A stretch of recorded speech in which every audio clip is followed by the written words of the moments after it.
What's up, nerds? Welcome back to another episode of Kanode Knows. This week on the show, we have Phil Arellano. I think I said that right, aka Philbrahh on Instagram. He worked for OSS and No Jumper for 10 years and just recently founded Malice BMX and released the video Soul Control on the Our BMX YouTube channel. And Phil is pretty dope. It's a shame, not a shame, but I haven't talked to him ever in the 11 years that we've known each other. We apparently met at the first Mediocre at Best premiere in 2013, which is nuts. And then his life story is incredible. We talk about a bunch of old videos, go over a couple of new ones, and he tells his whole life story with a little bit of behind the scenes of what it's like to run and start a BMX company. We do some gossipy shit and have a good episode. So 2 hours long. Thank you, Phil, for coming through and being my hero this week. This is Saturday, and I didn't have an episode for Monday until just now. So shout out, Phil. Phil's a good guy, and I hope you guys enjoy this episode. Be sure to like the video, subscribe to the channel, share the show with your friends, and if you're just listening on Apple or Spotify, then please leave a 5-star review or 4. It's fine if you don't like the show that much, but just leave a review. And without further ado, here's motherfucking Phil.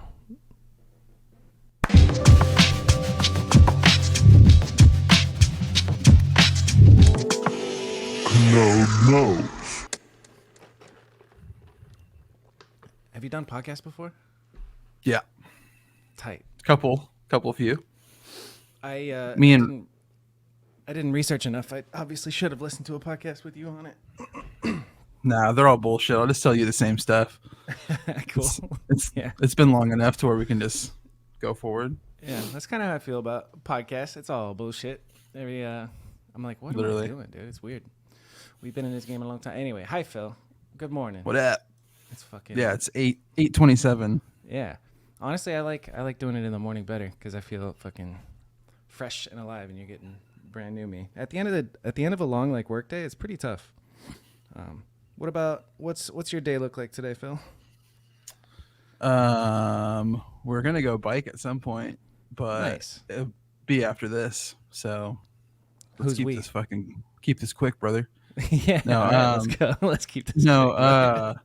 I think we're just gonna skate park bike today because Grant is working his day job. Nice. Yeah. So What about you with work? What are you doing right now? literally just all focusing on Malice right now, Fuck which yeah. has been a pretty hard 6 months, but it's paying off already, which is Hell cool. yeah. What does that mean Yeah. when you say it's like pay? I guess I don't know. I've never tried to start a company. What? It was pretty much What's it 6 months of nothing, which is hard. No income aside from freelance stuff, whatever I can get. And then the response to the brand's been pretty good, so there is money rolling in, but it's just paying off the debts from starting it. So it's Can I ask how much Chip- debt to start? Like how much investment does it take to create what you created so far? like 13 grand so far. Sheesh. Yeah. A lot of it was legal on the legal end of getting a trademark, getting the LLC, doing all that bullshit, which took the longest. But Yeah. who would have thought the word Malice had hundreds of trademarks already? But what can you do? So did it work out? Do you have a trademark or no? Yeah, I'm fully trademarked. I have 4 different trademarks, which is the most expensive part. It's $600 each one. Sheesh. So yeah, So have the trademark thing. Malice Cool. BMX, Malice Bikes. Right now, the only one that's with the U.S. Patent Office, because that's who does it, Patent and Trademark Office, is Malice BMX. But I have Malice Wear, Malice. I'd have to look at my email for the other two, but I pretty much covered all my bases, so I can't get sued for putting it on a T-shirt. Yeah. That would suck to make a company and then just get sued. Yeah, I mean, I think if you do get in hot water, you can come to some type of term agreement with whoever is trying to sue you. So I think we could probably figure it out. Yeah. I feel like it usually ends up being just like a cease and desist. Yeah, it's always a cease and desist to try and scare you, but if you respond to them, most times they seem pretty cool. I've dealt with it once before. Fuck yeah. With what? Would you deal with it before? It was just this place where I was working.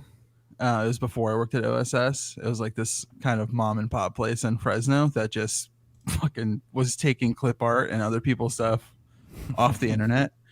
And then they got a cease and desist and like, hey, can you respond to this? Because we don't really know what to do. So yeah, sure. And I'm like, hey, we're like a small place. And like, oh, okay, it's no big deal. We thought you were like a corporation. It's like, yeah, Nice. I got you. Yeah, please Yeah. don't hurt us. We're Literally, just a small yeah. little guy. Yeah. We are a mom and a pop trying to survive. Yeah. Well, dude, it's crazy because I've known who you are forever, and maybe we've crossed paths in the past and said hi, but I don't know shit about you, Phil. You seem like a smart cookie, though. Why are you smart? I'm fucking YouTube University, baby. Yeah, let's go. YouTube everything until the world's over. We met at Mediocre at Best 1 in 2015. I think technically 14. It was 14. 14, But okay, yeah. wait, It was fuck. No, it was Arizona. I'm confessing right now because I've made a big deal about Mediocre at Best 2 being on the 10-year anniversary of a premiere. And Lufa texted me because I thought that was this year. I thought it was in 2014. And then Lufa texted me like a time snap. And it actually premiered in 2013. So this is the 11th anniversary of the first one. That's wild. Holy Sick. shit. Yeah. It's crazy how time goes by. Where was that at? Phoenix Center for the Arts. Center of the Arts. There we go. It's Yeah, the sickest fucking venue, dude. Like my friend was living in Tempe and I was there. He's like, you want to go to this video thing? It's like sick. Hell that was forever ago. Yeah, for real. I go to, and from then to now I go to almost every BMX event that I can go to within like 600 miles. Yeah, that's amazing. Yeah. Good. Like, how do you well, for me, like, I feel kind of stuck with work when there's something like what happened, the what's it called, the visuals thing with Cult just happened, and all the homies out here drove out there, and I'm like, sorry boys, I pretty much can't, like I'm stuck working. What's been your career? What's been your fucking career path up to here? I mean, that's no fucking quick question, but start somewhere. It is pretty quick. I had like a bunch of day jobs and stuff. I'm from Fresno, California, like California's version of Arizona. Yeah. I've been there actually. So hot. Dude, yeah, it's brutal. But just like small stuff there, and then I moved here like 10 years ago. So ever since I moved here, it's pretty much just been up until January. I worked for OSS. For the whole time, huh? For a decade, yeah. Wow. Fucking long time. First of all, where is here? Where are you right now? Oh, I'm in Long Beach. You can't tell from these 3 things behind me that I'm in Long Beach.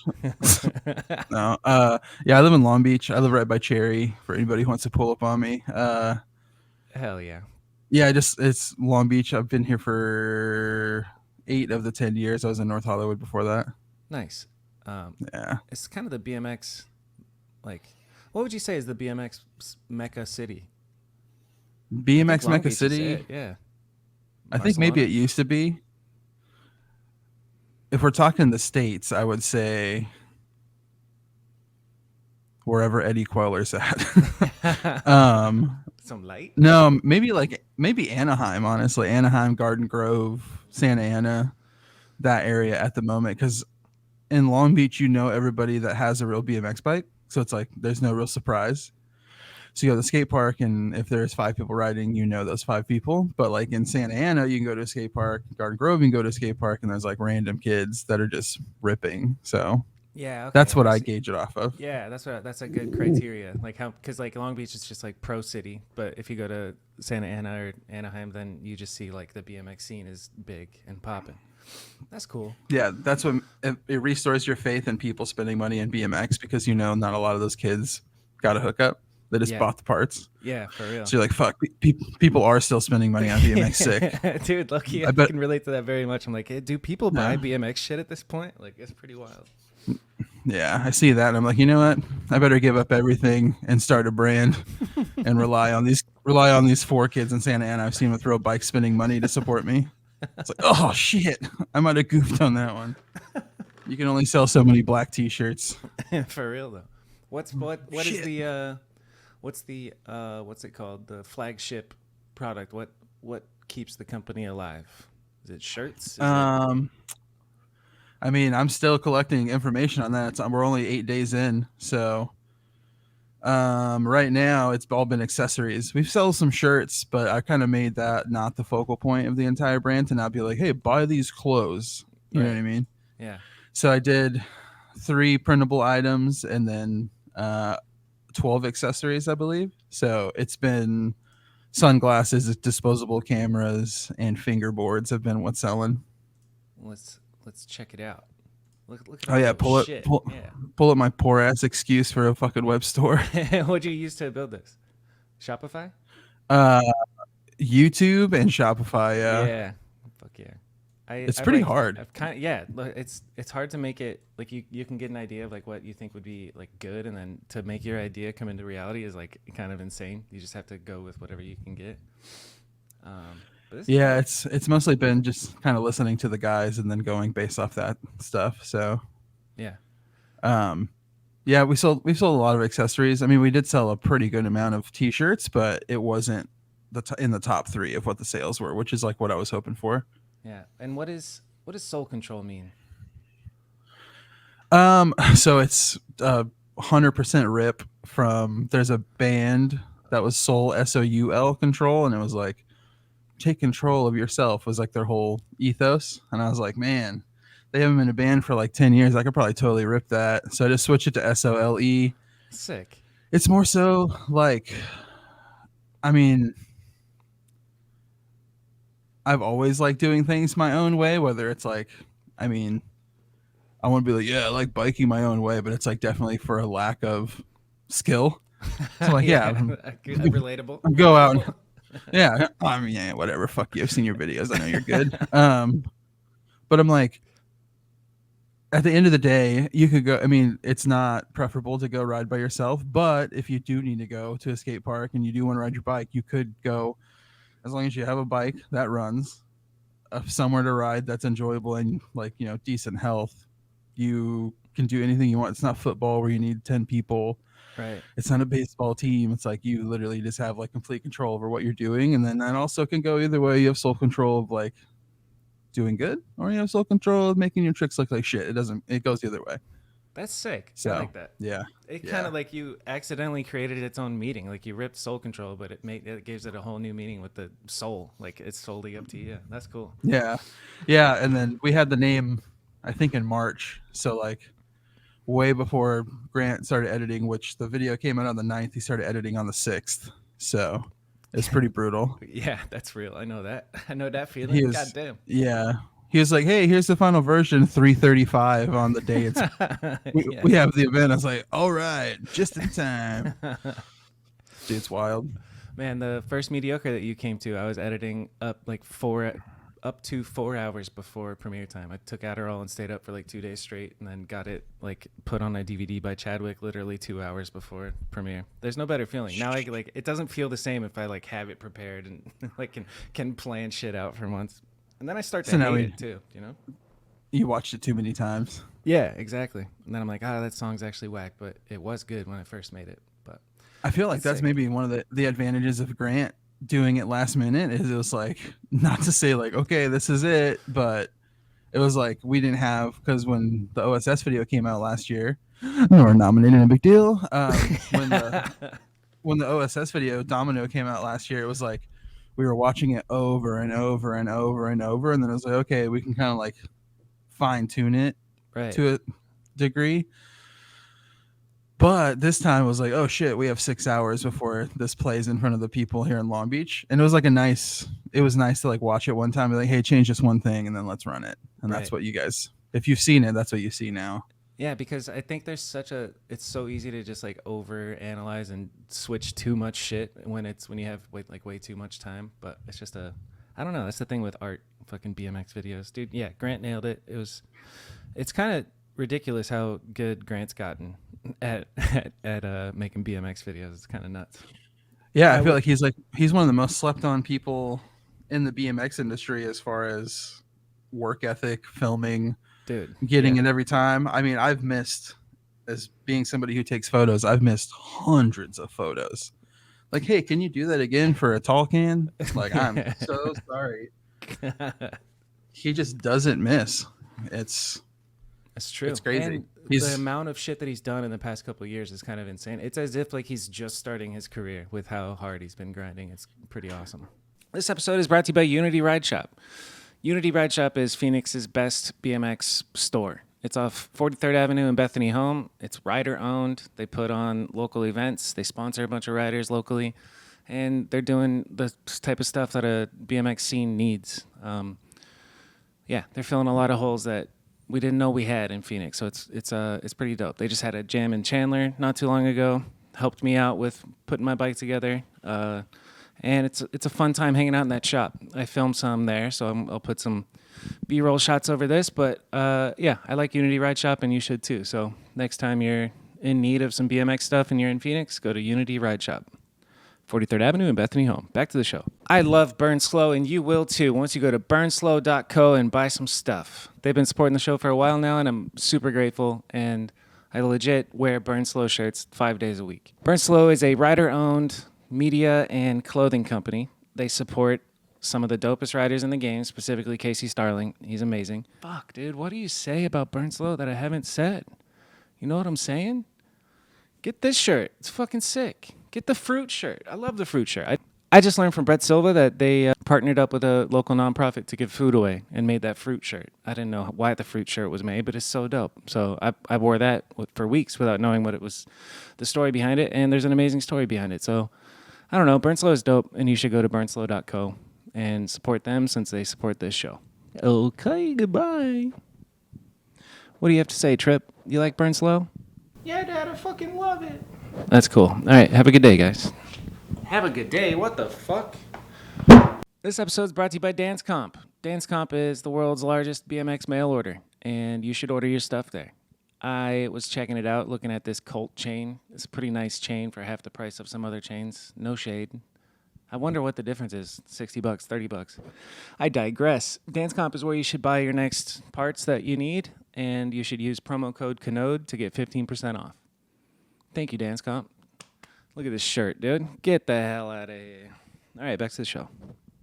Yeah, I mean, I would say he's lethally modest when it comes to anything he does, whether it be talking about it. Well, I'm the same way. Like, you have to be your own worst critic, but he's like his own worst critic, and he won't tell you if he thinks it's good or if he thinks it's bad. Yeah. But he'll kind of harbor it inside. Kind of have to pry it out of him, but shoving it down. He's like, I hate it. No, yeah, or just like, oh, this, that, this, that's like, dude, Grant, like, you're so dialed. I mean, he was on here. He was on here, and you see how he talks about stuff. He's like, oh yeah, this, and that, like, so nonchalant. It's like, dude, he's got that Midwest humble. Yeah, he is very Midwest humble. He needs to get he needs to take a couple classes from maybe Nigel or somebody, and then for real, he'll start flaunting it a little bit, maybe get put on Mercedes or something. Yeah, for real though. No, but yeah, he has a crazy work ethic. I'm like, I feel pretty fortunate to have, I don't want to say him on my side because that makes it seem like other people aren't on my side, but like have him like at arms, like, my beckoning call almost to be like, yo, what do you think of this? And he'll tell me if it's dumb or if it's cool, or like, he won't necessarily say that right off the bat, but he'll be like, maybe this. Like for Andy's part in the video, I was like, yo, I want it to be like this song. And that's how we'll open the video. And then we'll use this song for an intro. And then he went to Europe and didn't hear from him for 2 weeks, pretty much. Like very sporadic. He's in Europe, whatever. I'm like, hey man, you got that timeline? He's like, oh yeah, I'll send it to you. And like 2 weeks goes by. I'm fucking sweating bullets, stressed out. And he's like, oh yeah, by the way, I changed the song. And then we're going to like integrate it into the intro. I'm like, oh man, this is terrible news. Watched the cut that he had made, and I was like, oh, this couldn't have gone better. He made a good decision, but I think he didn't want to tell me because he thought I was gonna be like, no, change it. Yeah. But that's an interesting dynamic, the like producer versus the editor, and it's nice when you can just trust the editor. You give him your ideas, but if you like pivots a little bit, it's for the best. You're like, oh, I didn't know that I wanted that, but that's exactly what I want. No, that's literally him. And then, I mean, if he says he's going to do something, he's going to do it, which is sick. Yeah. There's a lot of people on BMX who are like, yo, we should do this. Like, oh, okay. And then, hey, remember we talked about this 3 years ago? And that's it. Yeah. It's like, fuck. Like, had many of conversations of like, just no follow through. So it's nice to have him on the other end. Somebody in BMX needs to hire him full time. I don't know who it's going to be, but for real. we the people fucked up by not keeping him as a TM and filmer. Yeah, dude, it's a like I'm trying to think of who has a job as just a full-time filmer. I legit can't think of one. Can you? Full-time, like, Kramis. yeah, okay. Yeah, Kramis and Marceau over at Full Film time. Factory. Yeah. Yeah, I think Kramis is like filmer TM and Scott might be marketing. I could have that completely wrong because I've never asked either of them face to face what their roles are. I That's think just an staff assumption. photographer is what Scott is. Staff Oh, photographer. okay, cool. Yeah. Sick. It's rare, and then dude. I don't know if the industry's healthy enough for that type of employee. You know what I mean? Like from what I gauge, it's like shit's so tight right now that like the companies can't afford. But it's like shooting yourself in the foot. You're like, if you hire this person, it's an investment, and then your company's going to do better. But if you can't afford to hire them, how's your shit going to get better so that you can hire? It's a chicken and egg type of thing. Does that make sense? No, yeah, me and Grant talk about it all the time is like the one thing you should keep budget for is marketing, because marketing is directly linked to selling your product, and that's the first money to go every time. Like, oh, we can't afford this, we're just going to keep hiring from the outside, and it's like that's going to cost you more money, the product's not going to be consistent, blah blah blah blah. There's, it echoes pretty far once somebody gives up on their marketing budget, but what can you do? It's interesting. I don't envy people in that position of making those choices. How do you feel being in that position? I mean, in the past, like, what's prepared you for this?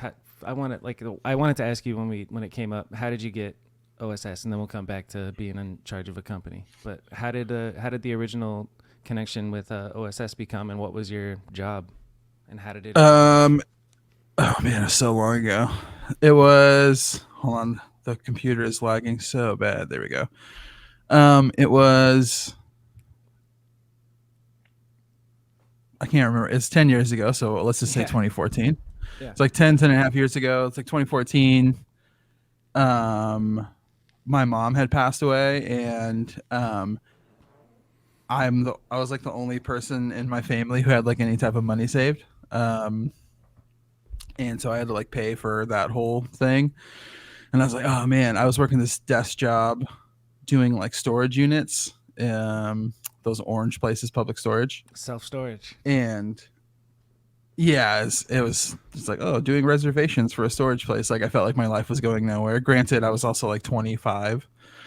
So you think you're old at 25, and it's like, oh, my life's going nowhere. This is a dead end job. This is bullshit, blah, blah, blah. And then the whole thing happened with my mom. And then Alfredo Mancuso posted like, oh, we need somebody for the store, because the guy that they had was moving maybe East Coast. I don't know if he moved East Coast yet, but he was done working there. I was like, oh, I could take that gig. And then it just kind of manifested from there. I worked at the store for a super long time.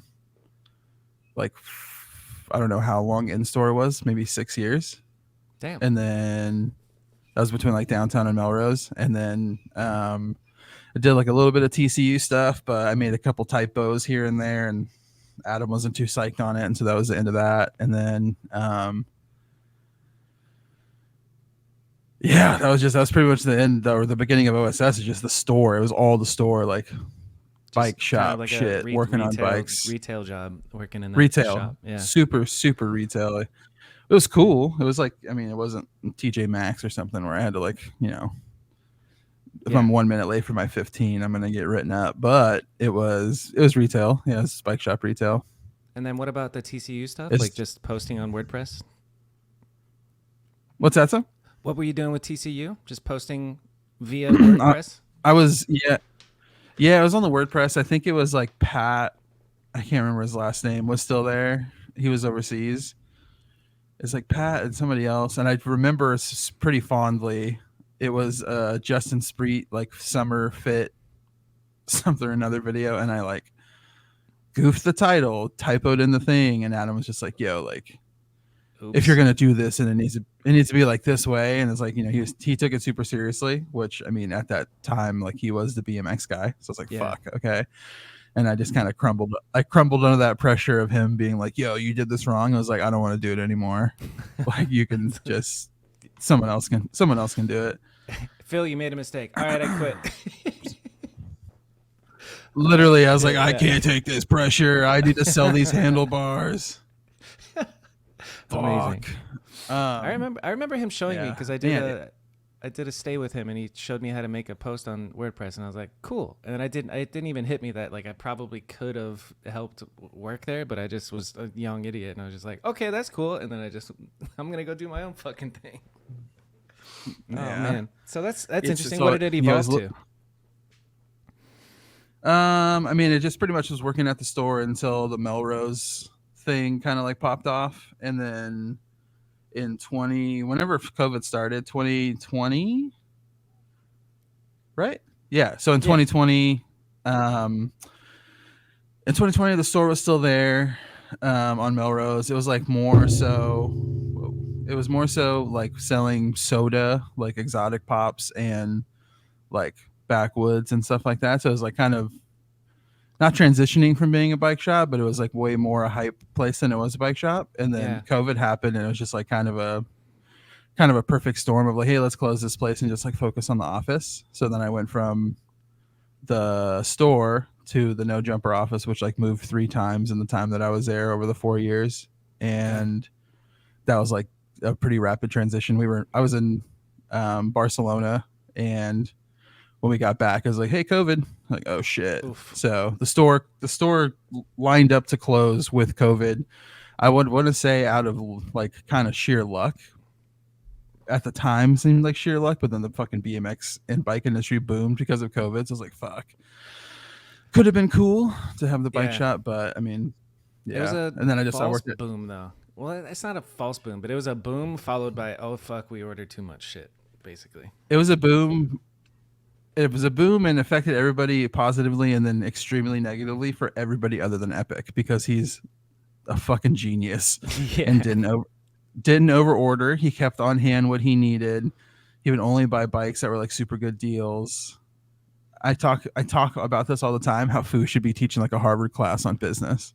Okay, huh? It's funny you're saying that because like you're probably on his screen in the shop right now saying that. So hi, Fu. You know that's fucking. Fuck like you.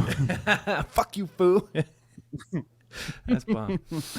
No. Yeah. I want to talk about that period of time though, like COVID / like the switching to the office, because I remember I think Maloof worked there for a little bit at this No Jumper office. What was that period of time like for you? What were you doing? We pivoted. I was doing the kendama thing, which at that time was like super popping. So it was like there was opportunity for there to be a position just for kendama, which is cool.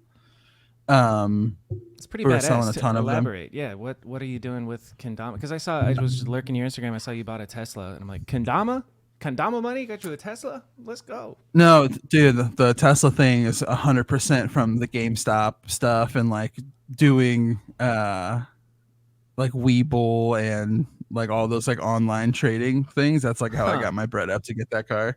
Sick. What'd you say, Webull? But I was like on Webull and like it's the same thing as like all the other trading apps, but it's like a little bit more. They kind of they'll fund your account as long as you're like on a good path, which is cool. That is cool. Anyway. Yeah.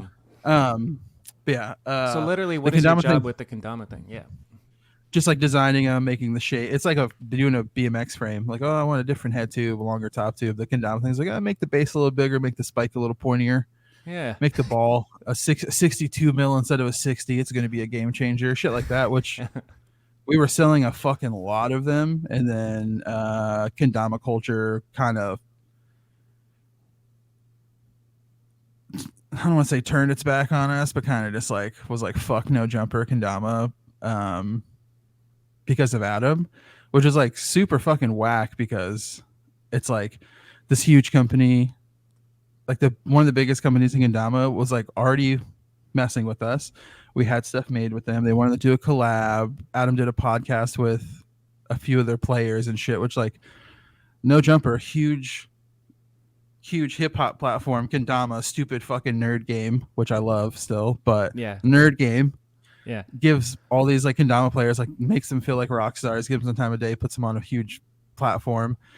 And then this company like sends us an email like, hey, we can't like work with you anymore, but we'll still sell you 100 kendamas a month to sell at the store. And we're Suck like, it. fuck you. So we started, and that's when Adam's like, yo, let's just like do our own thing. I was like, okay, cool. So I was in charge of that until kendama kind of fell off. I think when the what was the unemployment shit called? The I can't what? remember. EDD. There we go. Oh, Unemployment. yeah. When people were getting those unemployment checks, dude, we were selling so stimmies. many kendamas. Stimulus checks. I spent my whole stimulus check in one shot. I spent the whole thing. It was $1,200. I spent $1,213. I was like, I'm gonna stimulate the economy. I'm personally gonna bring it back. I think I bought a part for my car or some stupid fucking shit that I have no idea where it's at now. But yeah, I spent it in one bang and probably shouldn't have done that. But yeah, I was when people were getting those stimulus checks and the EDD shit were like $600 a week, and on top of their other stuff, we were selling so much shit. It was so cool, but it faded out. And then I just did OSS stuff, and I was a no jumper staff photographer for a good while, and then yeah, things just kind of transitioned out of them not needing me there anymore. So now I'm here. Yeah. I live in a garage in Long Beach with no electricity. That's where I'm at right now.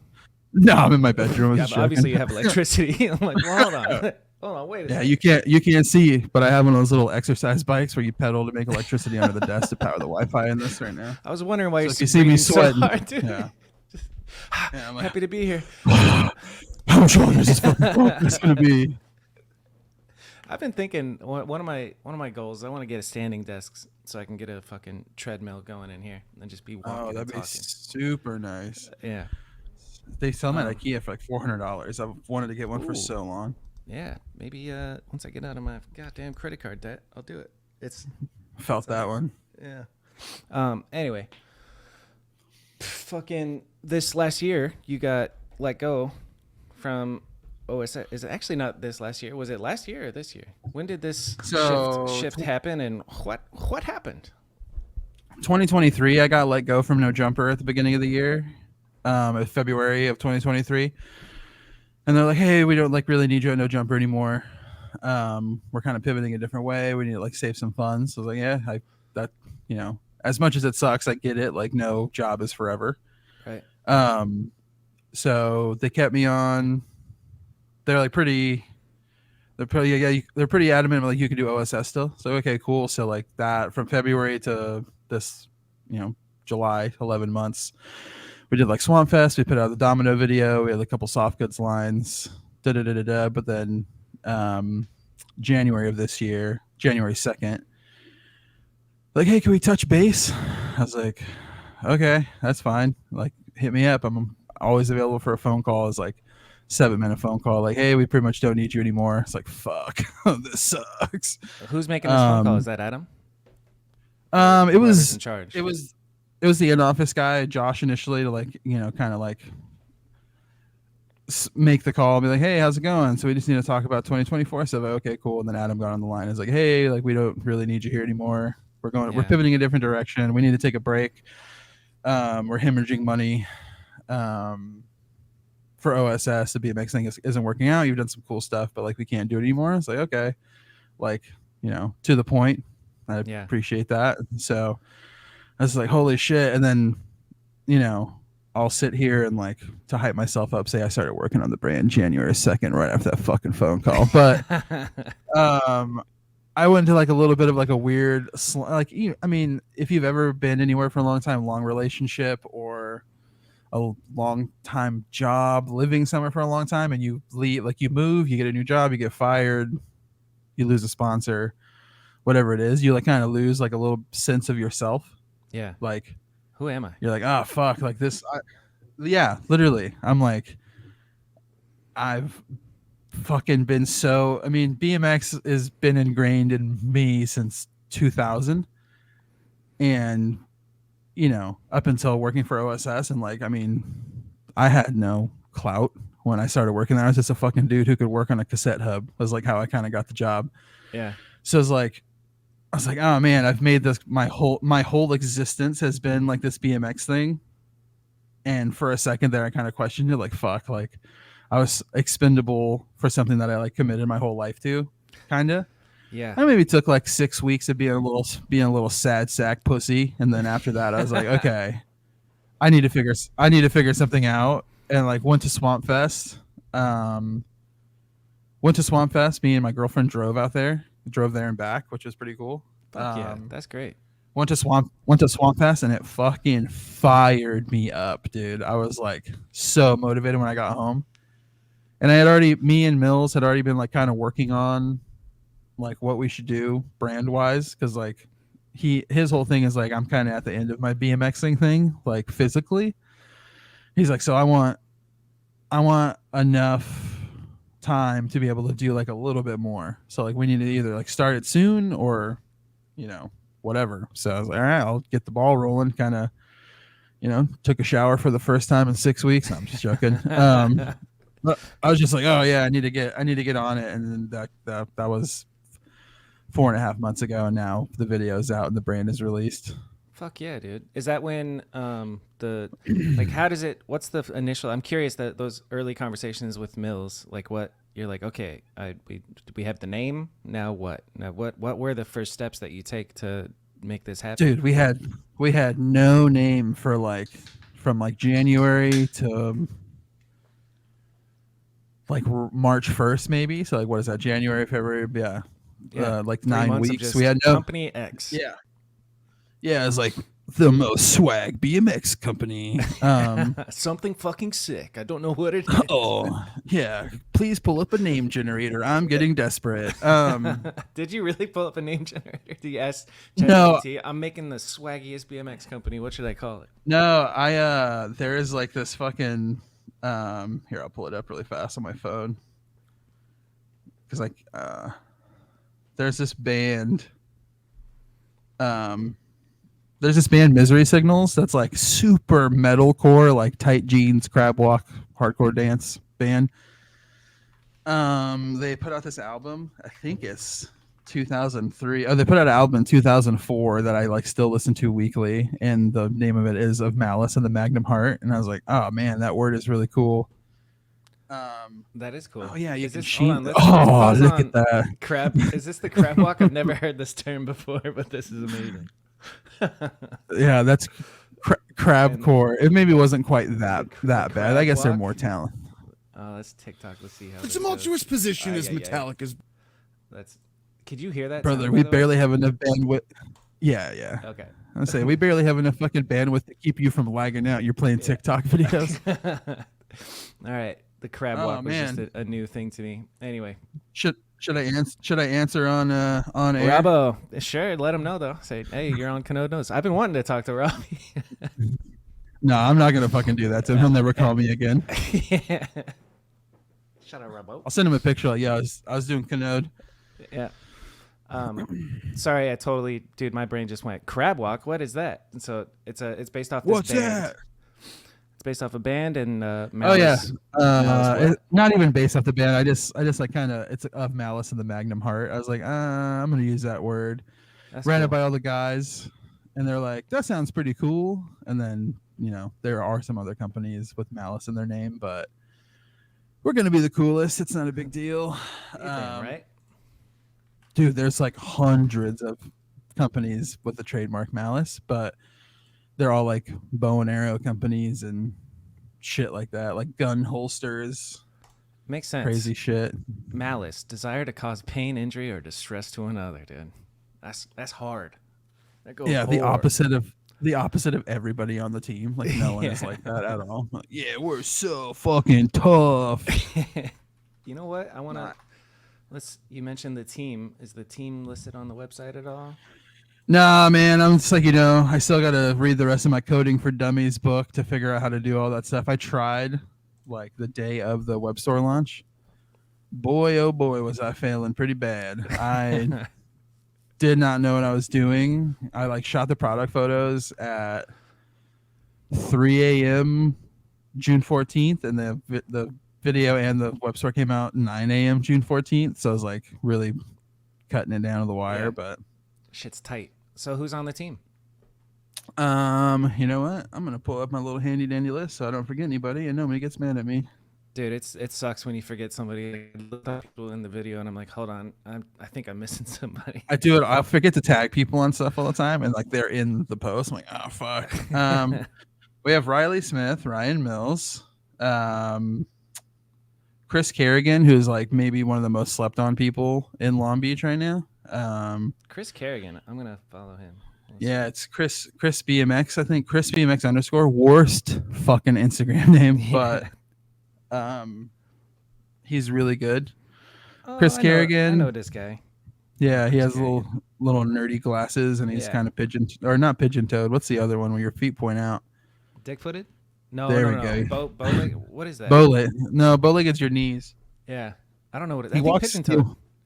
Yeah, he walks with his toes pointed outwards. What a silly goose, dude. Yeah, something like that. No, he's a cool. He's a cool kid. Riley Smith. Oh yeah, Riley Smith. Ryan Mills. We have Chris Kerrigan. Then we have Cody High Desert, who like is fucking so popular now in like car world, doing hood rat desert shit, biking. He's got it all, dude.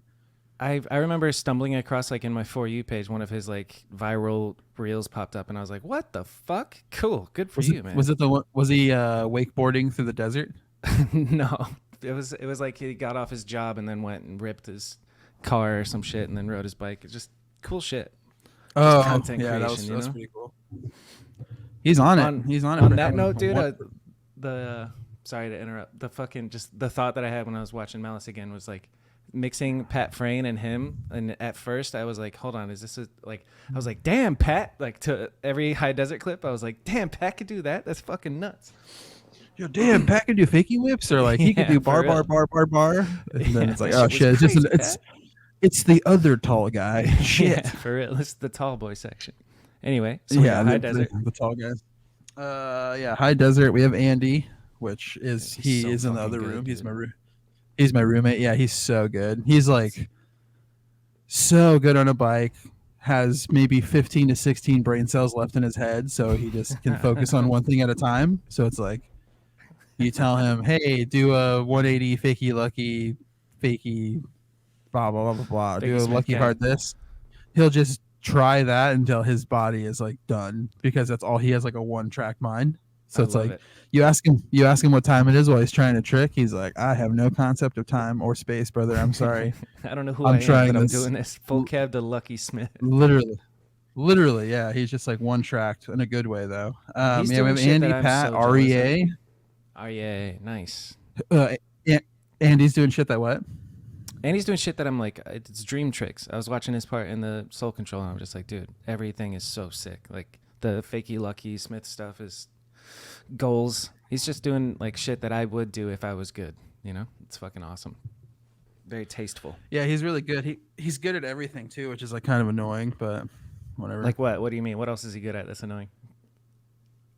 Super good at kendama, because he picked up kendama. Super good at kendama. He can skate pretty well. He's like obviously good at biking.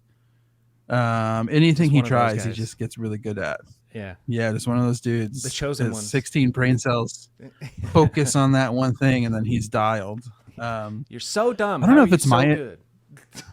Yeah, is it my internet connection or is it yours that's lagging so bad? Mine's really expensive, good internet. So I don't know. Yeah, mine seems to be dialed too. Here, I'm gonna turn everything else off in my house other than this. Yeah, because I don't know. With the amount I'm paying for my internet, it better be goddamn good, dude.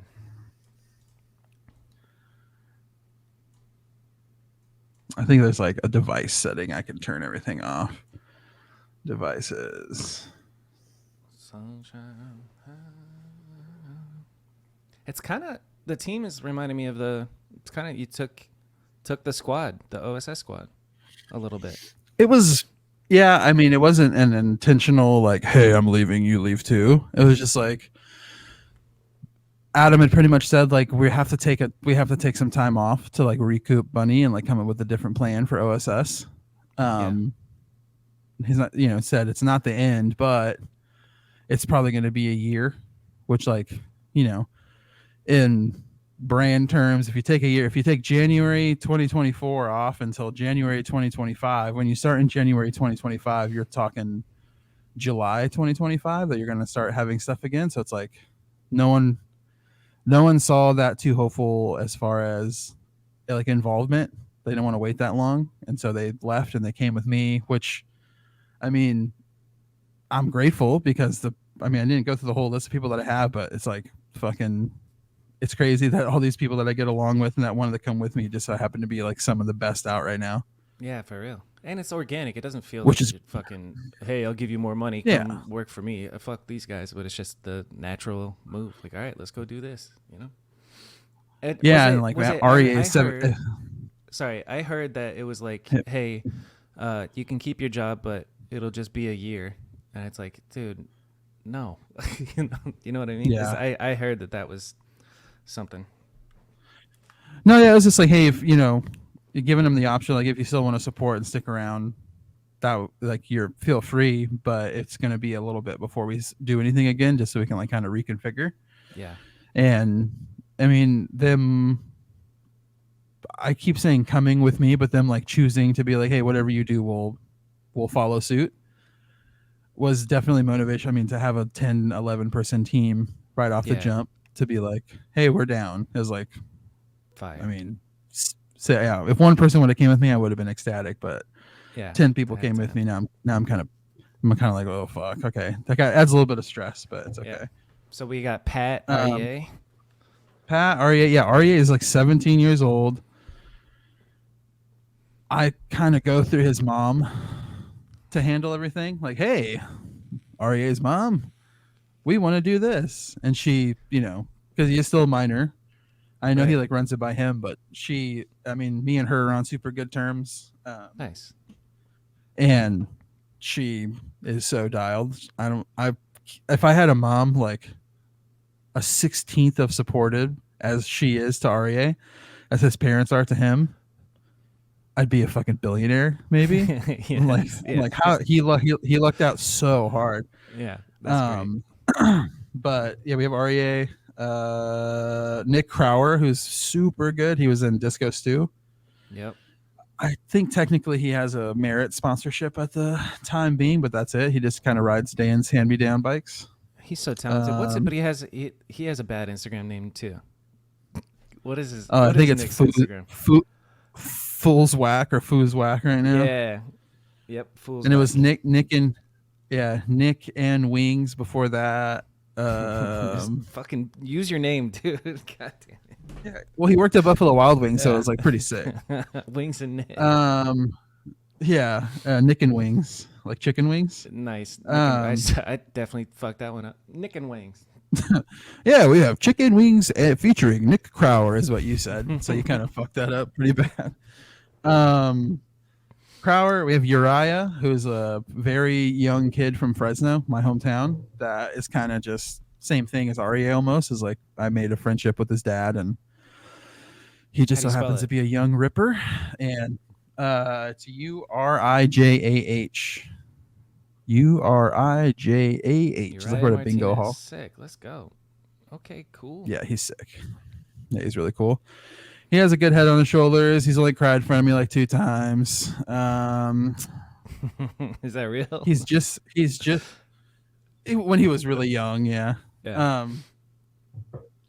But he's just now gathering body mass via testosterone and going through puberty. So now he's like actually getting some bike control, and I'm stoked to see kind of where he goes. He got 2 clips in the new video in REA's section, I think. Whoa, dude, looking at his clip on Instagram from like 2 years ago versus how he looks now doing bunny hop 3s is kind of crazy. Yeah, my man. Yeah, he grew like a weed.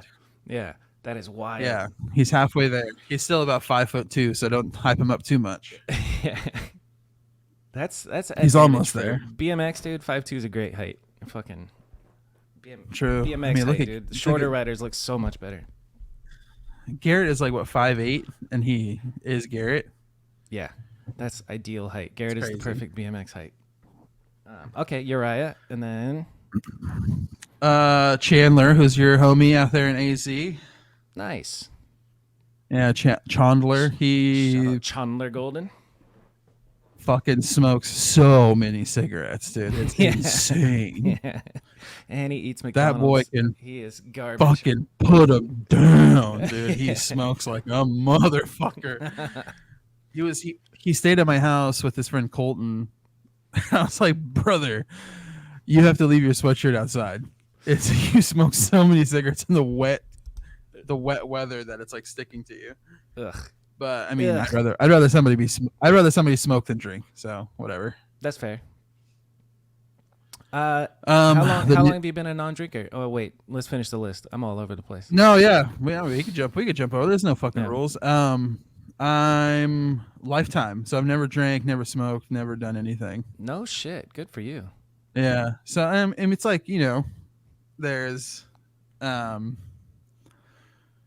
underlying shit to it, like, oh, my dad was an alcoholic, my mom was a drug addict, but it's like at the end, I in a normal setting, I'm like, oh, I have a troubled past with family and addiction, and that's why I don't do it. I think I'm like, and I hate when people call themselves, oh, I'm so weird and random, but I feel like in my brain works terribly enough to where if I did impair it, I would be no use to anybody. So not even wild. I think I would just go like full dummy, like not. I don't want to. I have very little control over my brain sober. So like I don't want to give it even less control by like impairing it. That's always been my fear. So I just stuck with being a sober guy my whole life.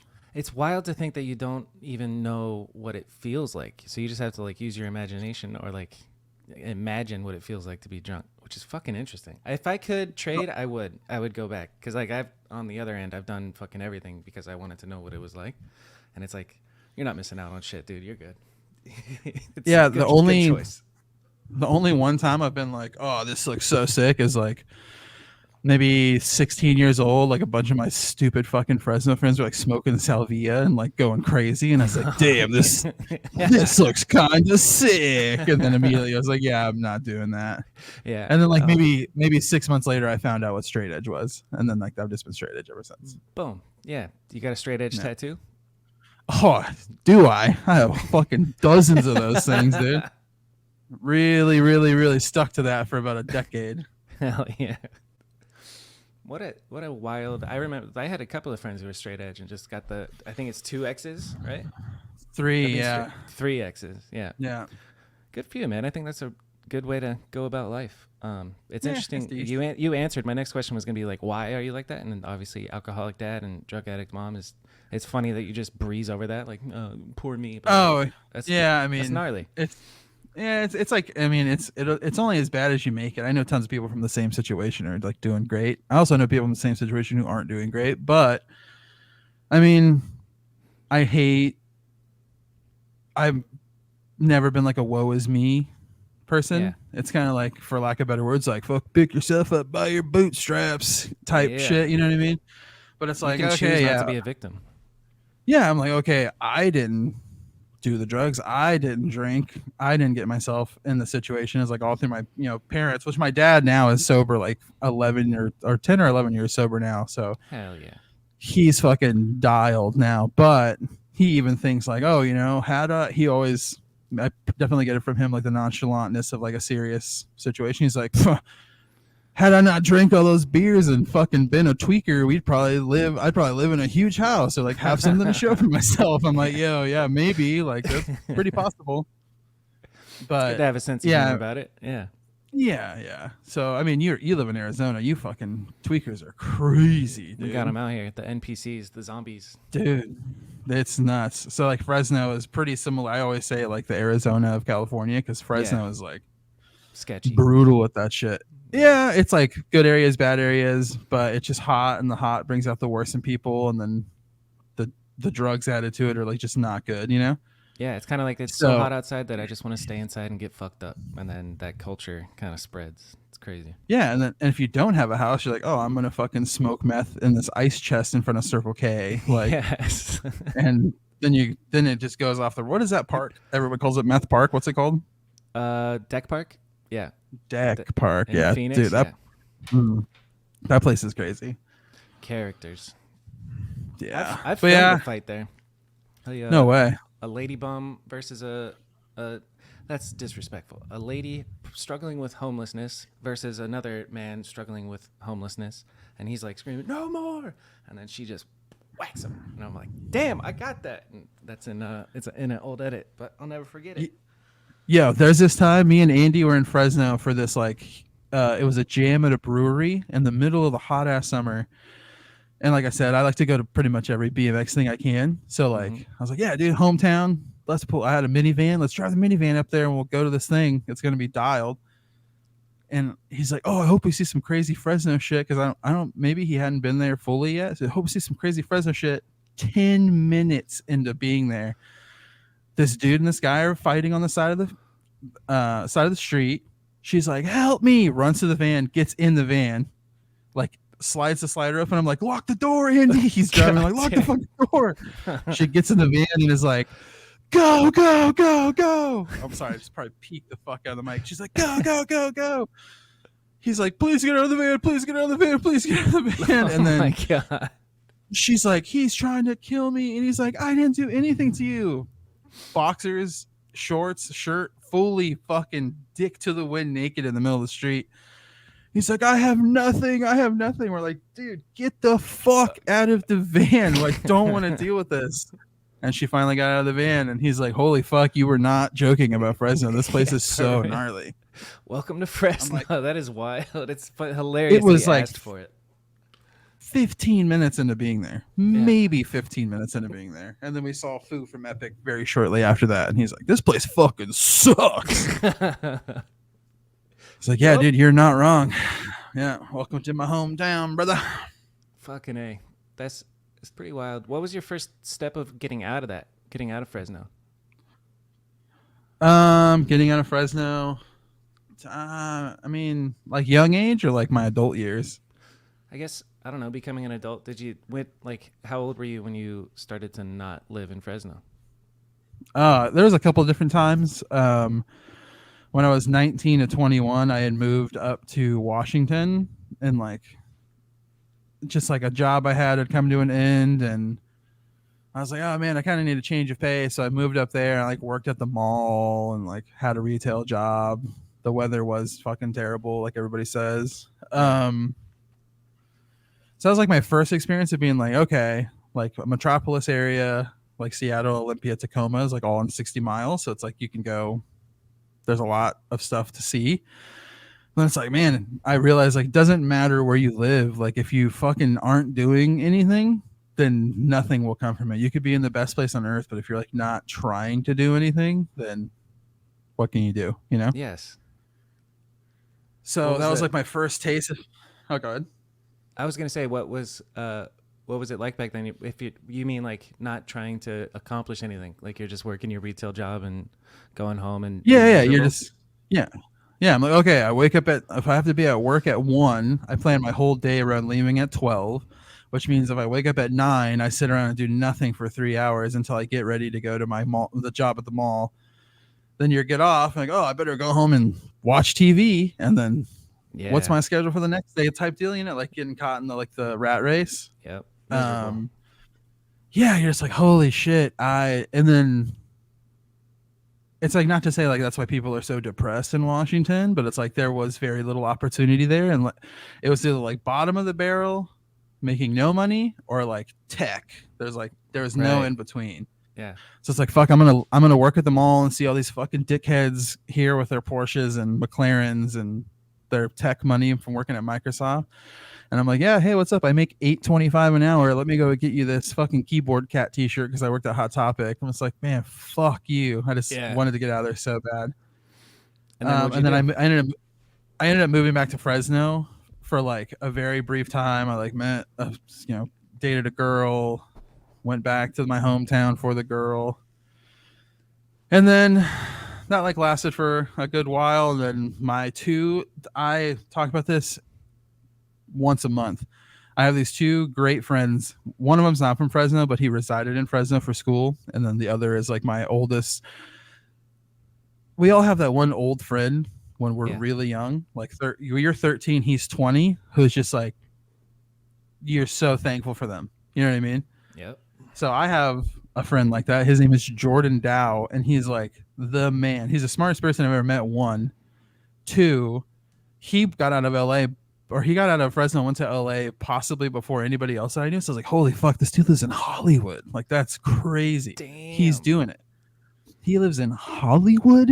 What? He's a star. But he's like working at a carpet cleaning place, and they had this house in North Hollywood that was like right next to the freeway. And it was like, they kind of cycled people in and out. So there's like fucking maybe 10 people from Fresno who like would come, I'm going to make it in LA. And they would last a month, like not even their full rent cycle. And then they'd be gone. A couple lasted a little longer. They had a living room guy, and I guess he was, you know, he's at his time, at the end of his time of being in LA. So I'm one day sitting in Fresno, and I get a phone call from Jordan. The other guy's name is Ben. I forgot to say his name is Ben. And I get a phone call. I'm like, hey, what's up? And it's both of them. They're like, yo, you want to live on our couch in LA? Yes. Like, holy shit, I'm in. I was like, what happened with the couch guy? He's like, oh, well, he's like moving back up north to Portland or some shit. I was like, I'm in. Like, when can I move in? They're like, your rent's going to be $200 a month. I'm like, holy shit, dialed. So your rent's going to be like $200 a month. You can live in the living room. Come figure it out. They had the most faith in me over maybe anybody in my entire life. They've had more faith in me to know that I could be successful.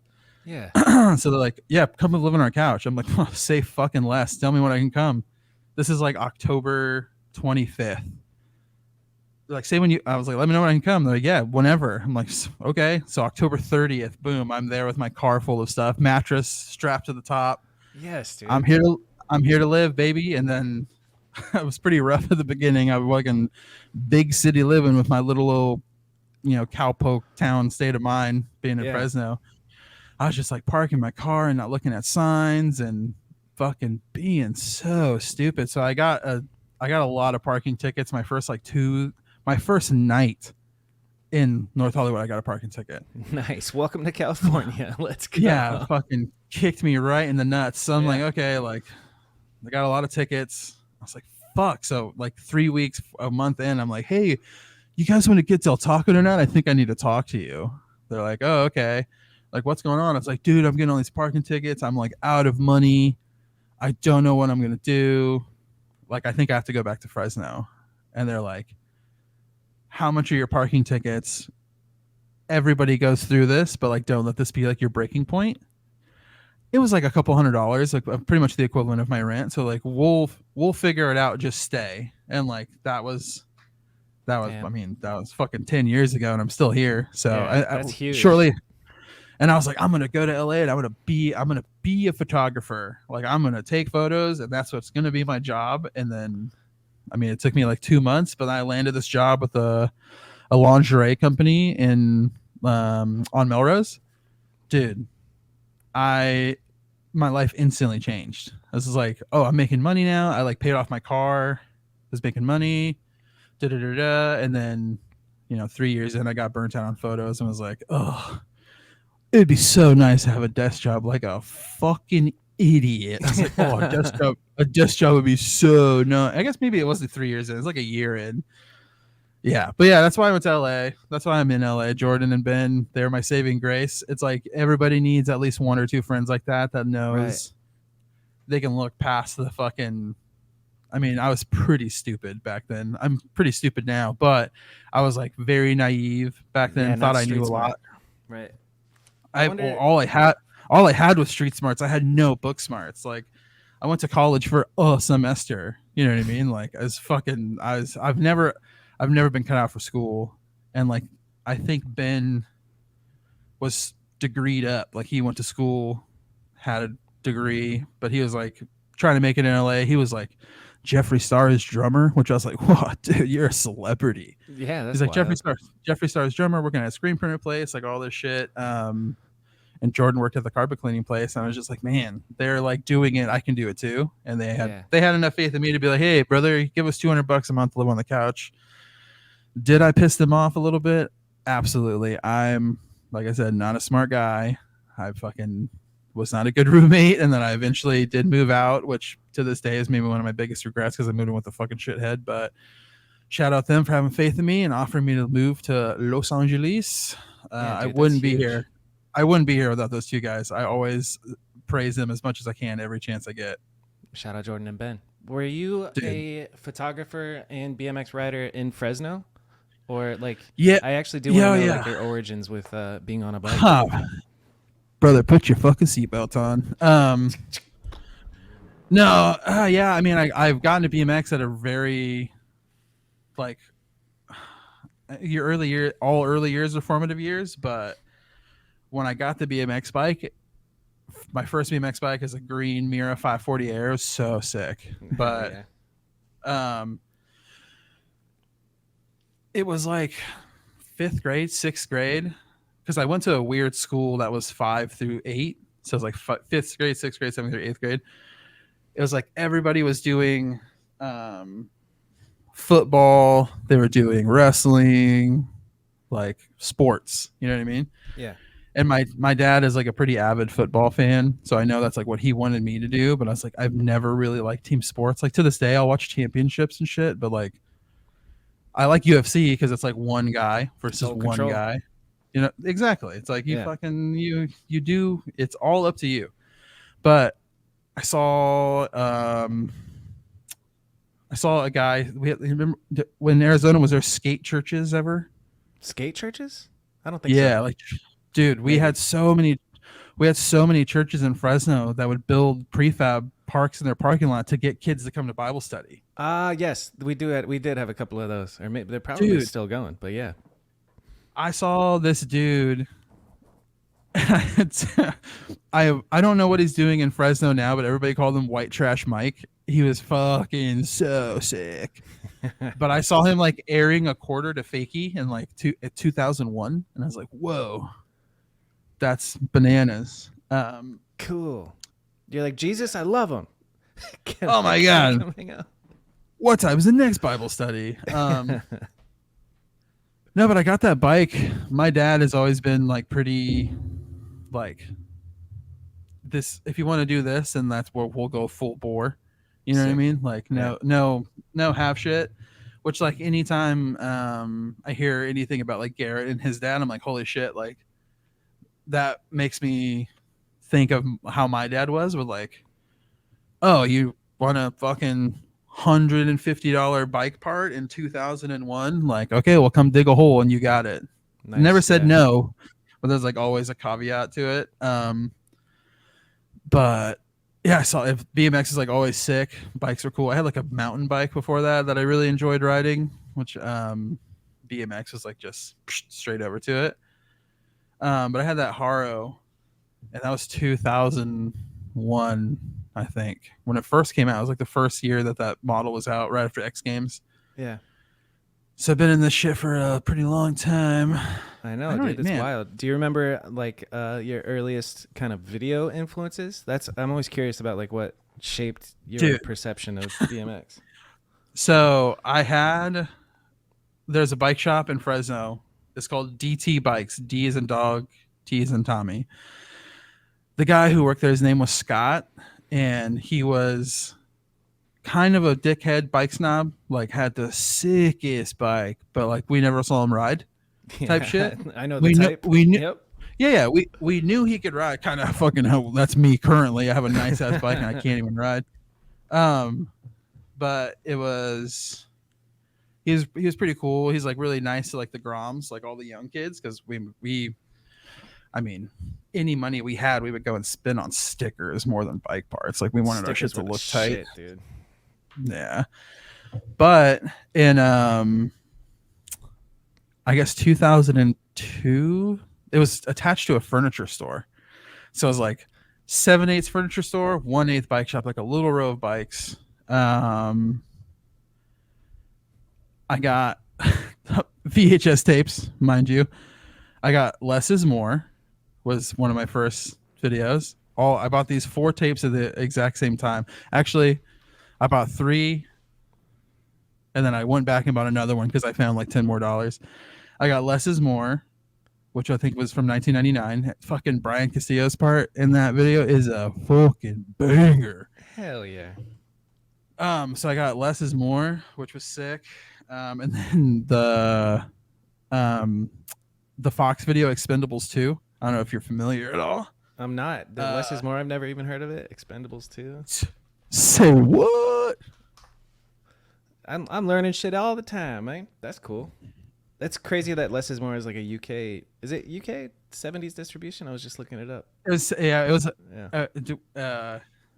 either 70s distro, whatever the distro was over there, but I don't know how they got the footage of him. But Brian Castillo's in that video and it's really sick. Damn, Dave Mirra has a part in this Fox video? Yeah. It's like, oh dude. Oh my god. Okay, let me talk about Expendable 2 for a fucking second here. Oh dude. Expendables 2 is so sick. Okay. So it was like, I don't want to say like my formative years musically, but I like, listened to what my dad listened to until, I don't know, like 13, 14 is that age when you kind of like develop your own musical taste. Right. But in Expendable 2, Dave Mirra rides to fucking DRI in this video. Mm-hmm.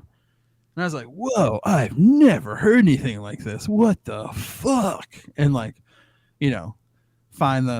this is maybe pre-easy access to internet, so I probably looked it up at school. But he rides a DRI, which is so sick. And then I believe Joe Rich is in this video. Yeah, he is. Yeah. Yeah, okay. And then I couldn't remember if it was Joe. Oh, damn, what the hell? What site is this?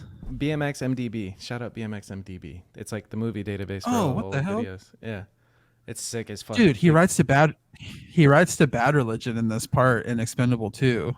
Sick. And I was like, whoa, this band is so sick. And I'm still to this day, DRI and Bad Religion are super dialed. The more notable in that video than anything possibly that stood out, like Dave Mirra, Joe Rich, all these fucking bangers. The Nitro Circus announcer Micah? Yeah, Micah Kranz. Dude, he's in this fucking video at the end.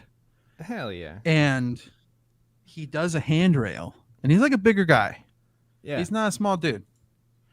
He does a handrail. Whoa, I've never seen this website before. What the hell? It's great, dude. I love it. That's sick.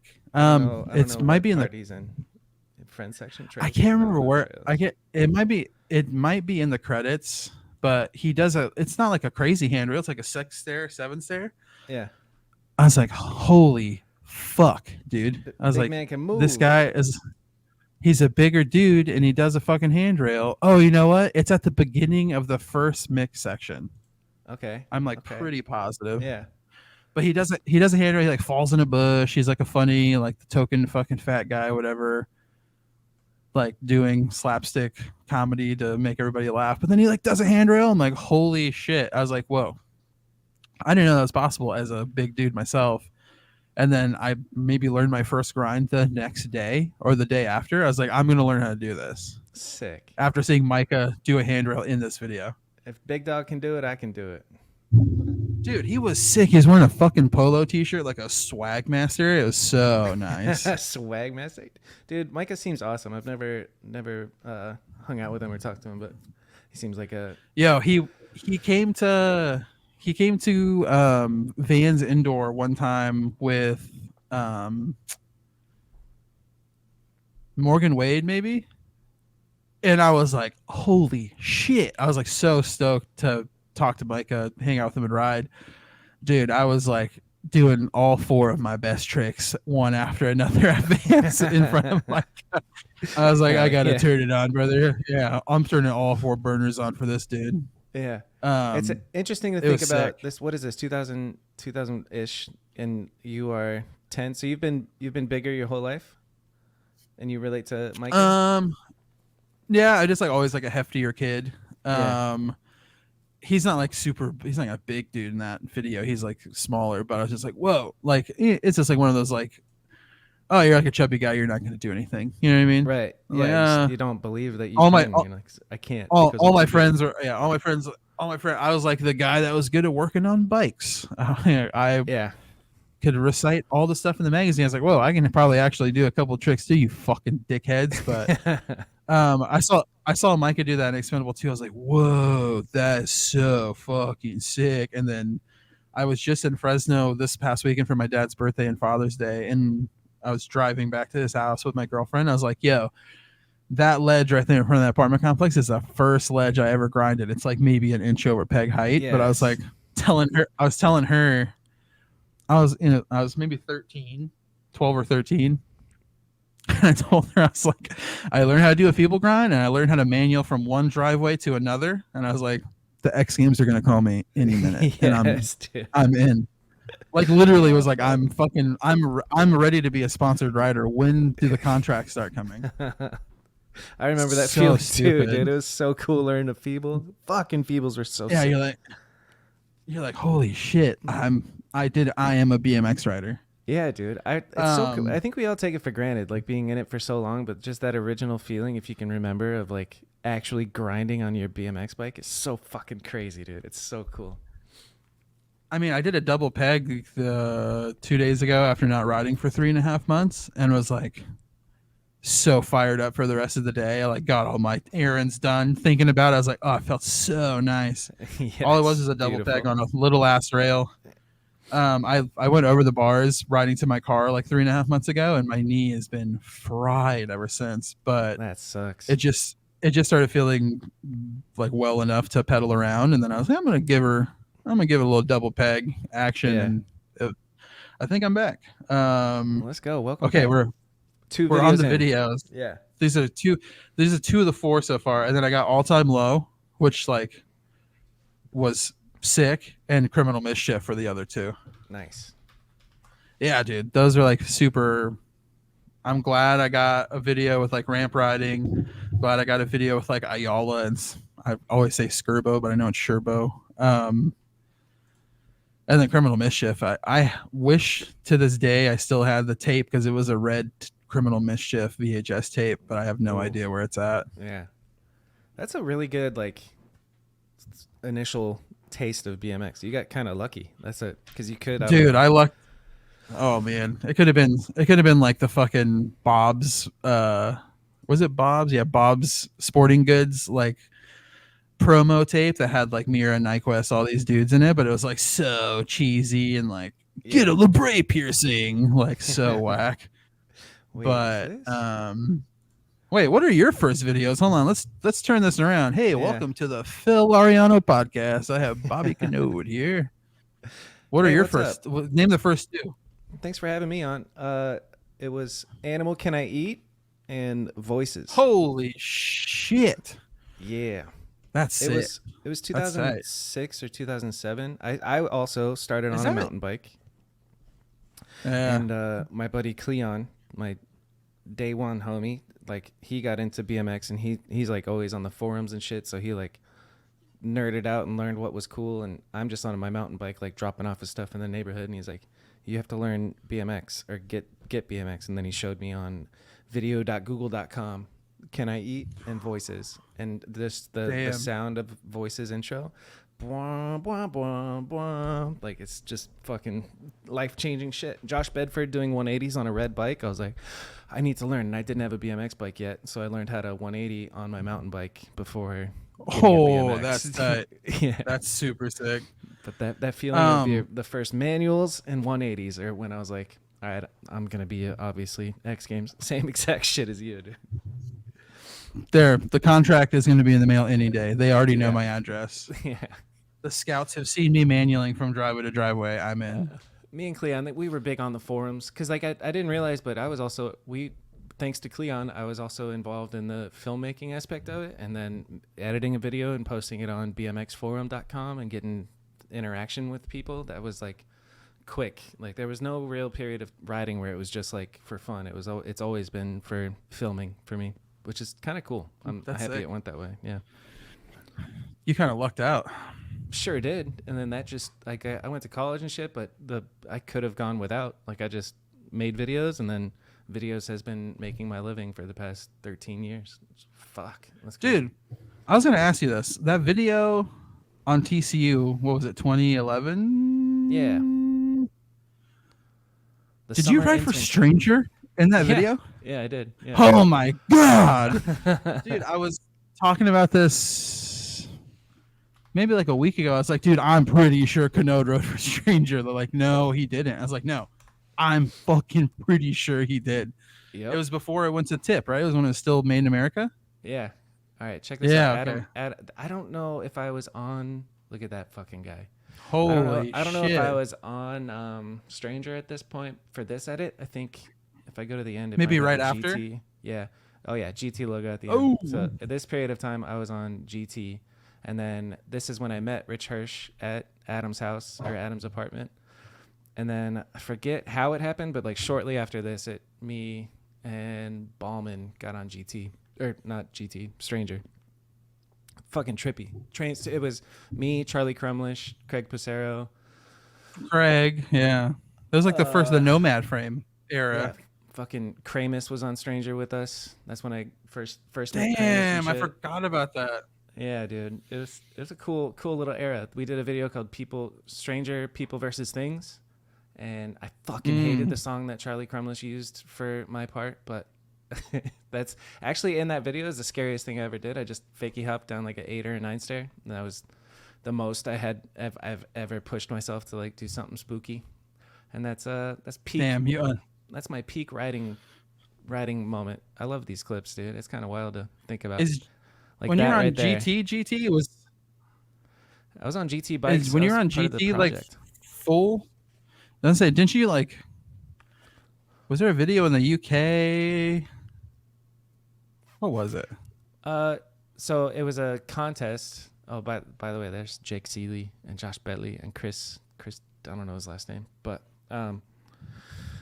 so the GT thing is like they on Vital BMX they did a contest and I entered the contest and I lost, but they were like browsing through the losers and whoever was in charge, Chuck, was like, I like this guy's style, let's put him on. And so next thing I know, I'm on a trip with Justin Cosman as a filmer and like 4 park dudes going to stay with Dave Dillaward in Australia, and they did like Australia. That's what it was, not UK. yeah, a 5 web video series in Australia, and that was like my first taste of a fucking BMX filming trip. Just fucking nuts, to be honest. That was Yeah, too young. I remember that. It's crazy. You're like dude. I thought- 16 or some shit, right? Yeah, I was 18, but probably looked like I was 15. I've been a late bloomer, and it's a trip. Dude, that shit's gone. I'll have never you- see those GT videos. have you- again.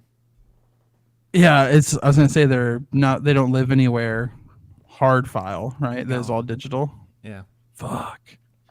Dude, have you always been a VX guy? Yeah, since day one. Yeah. I when I worked for Sabrosa, we went HD, and I got a T3i and I don't know, so some sort of Panasonic camcorder and HMC 150 maybe, and yeah, HD for a little bit, but then just always filmed BMX on the VX. I'm about done though. I just tried to capture tapes, dude, and I was like, I couldn't, like the cable wouldn't connect, and then like the system software wasn't old enough to run the old version of Premiere to capture, and I'm just sitting there for an hour just like not accomplishing capturing these tapes. I'm like, I'm over it, dude. I can't wait. Sucks. This is the last 6 months of VX life for me. Do you have any more of those V Generation X shirts?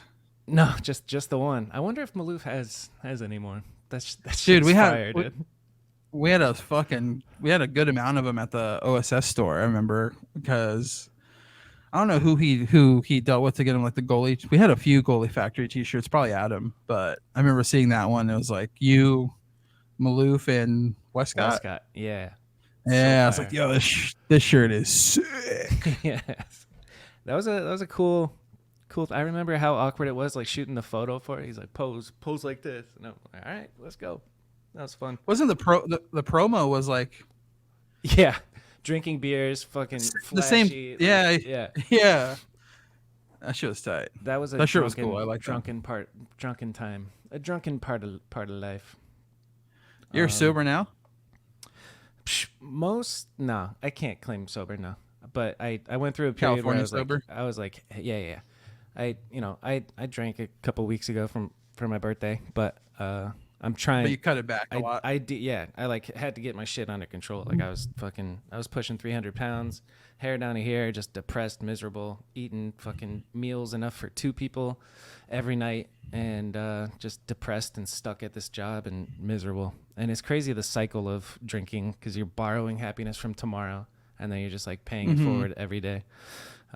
Yeah, so there was a point in time where I was like, all right, let's get our fucking shit together. And I think I was the peak healthy last year. That was a real sober yoga bob. But Did you, like, it comes back and forth. with your drinking and then like the cycle of drinking, did you ever like find out if you're like insulin resistant or anything? Yeah, that's I didn't like test it, but once I learned about insulin resistance, I was like, oh, I'm fucking up, dude. It's crazy. Yeah. That's a like Dude, I think heavy drinkers end up getting diabetes type 2 for sure. Yeah, I like learned about the insulin resistance thing like not super long ago and was like, oh, like all these things are how I feel. And then me and my girlfriend were like doing up like I maybe just hurt my leg, but we started doing like no carb at all. Nice. And I was like, dude, I was so dialed in. Yeah, It's crazy. It feels so good. It's just hard to get into it. Yeah. And then, but once you get that momentum, it's good. It's hard to get into, and then if you have like an off day or like anything like that, and you're like, okay, the off day turns into 2, then it turns into 3. I'm like, fuck, that's kind of where I'm at right now. Me and her were just talking about like, oh, we need to get back on it because I feel it's like brain fog again, and I'm like, whoa, it's crazy that it's like completely back. So it is. Yeah, wild. that's crazy. For me, it was like intermittent fasting. I learned about and apple cider vinegar helps and all this shit. There's a guy named Dr. Eric Berg on YouTube, and he's like the Bob Ross of like weight loss, and he would do a whiteboard and explain how when you eat or even when you drink something with a little bit of like even just agave, it spikes your insulin. Like you might, as if you have one M&M, it's the same as eating a sub sandwich as far as like insulin resistance goes. So you have to like really fucking think about it and keep your insulin levels low, and then your body can burn fat. And then when you're burning fat, you're fucking in ketosis or whatever, and your brain works better and everything feels, and you're like happier. It's ridiculous. Like you'd think food makes you happy, but like not eating food makes you happy. It's wild. Dude, the sugar thing is fucking diabolical. That is, sugar's crazy. Dude. Yeah. Dude, I'm 100% addicted to sugar. Yeah. It's so good, but it also just makes you feel like shit, dude. It sure does, man. It's a double-edged sword. I went to dinner sometime recently, and I think I got like a regular Coke. I felt like I was hungover the next day, dude. Yeah, that's real, dude. I was fucked up. I'm like, getting out of bed, like, what the hell? It's just so normalized. Bummer. Like that's why kids are all stoked on like, give me that, and then they fucking act crazy for a little bit. It's literally a drug, and it's like refined. Yeah. It's not. I don't know. It's natural, I guess, but I don't. Sorry, I need to adjust this really fast. It's a byproduct of capitalism, unfortunately, because you make money by selling sugar. Like you want a product that people are gonna get addicted to and come back for more. Yeah, facts. And then learning that it's in fucking everything. I'm trying to remember of like things that I thought were healthy that weren't. Like I didn't really understand that bread was basically sugar. I used to work at Pita Jungle, and I would do 3 pitas and some hummus, thinking that I was being healthy, but it's not. It's just fucking bread. The bread. Yeah. Bread was a big one. Fuck! I was lied to. Oh, and then the fucking, if you put like any, like I guess it's pretty obvious, but putting sugar in your coffee spikes your insulin. Like I never really thought about that. So then switch to drinking just black coffee. It's the way to go. There's so many levels to it. Yeah. I was looking at your Instagram, and I saw 1 month where you lost 21. What was your peak, and then what's been your best kind of like fat loss journey? It's not even really. It's more. I was more so concerned with like my brain fog. That was like I've always been pretty.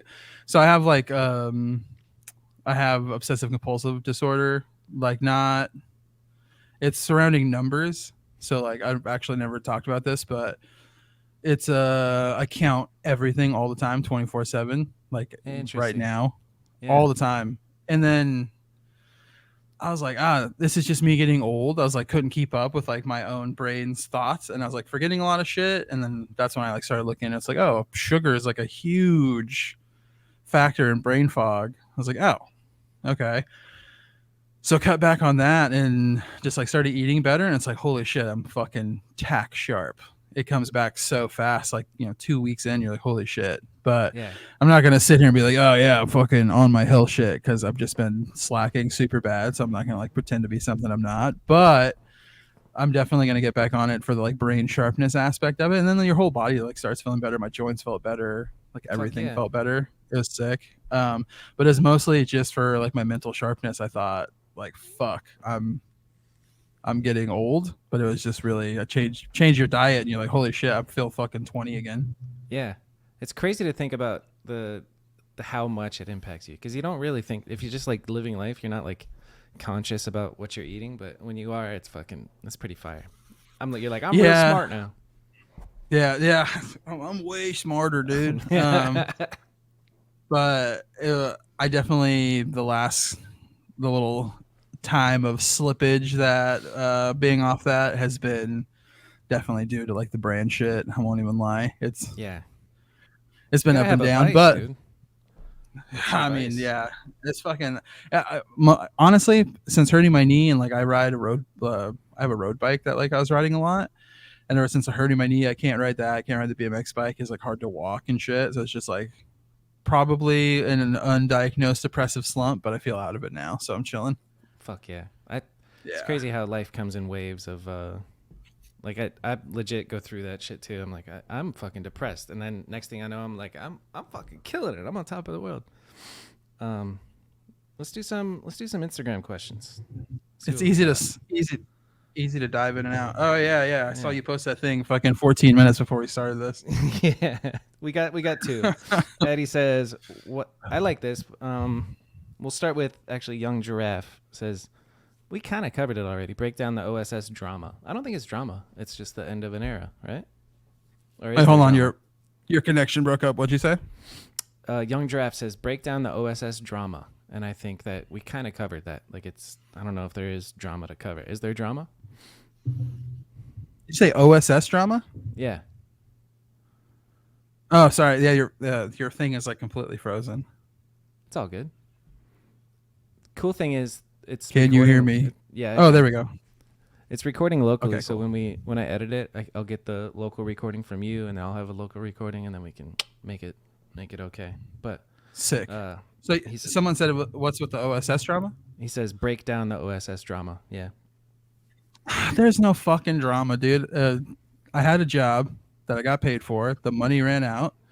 I don't have that job anymore. It like is what it is. Like if there was any point where I fucking felt, if I would have ever felt entitled to be like, I'm owed more than I'm getting from this company, then I would have to be the person to start the company. Yeah. Like the person who starts the company takes 100% of the risk I'm experiencing it now. They take 100% of the risk every fucking time.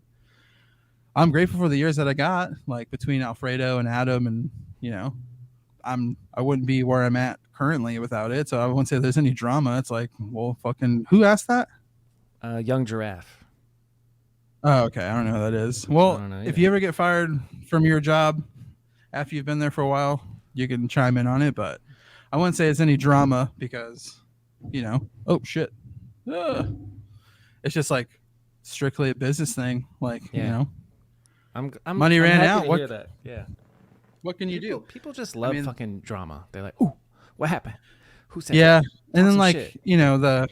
When the whole thing happened, and like I posted like, "Oh, I'll no longer be like doing the OSS thing." It was like maybe I was like I won't lie, I was upset at the moment that it happened because like it was like a pretty big part of my identity, and it's what I had been doing for fucking 10 years almost. So I mean 10 years or more maybe, but it's like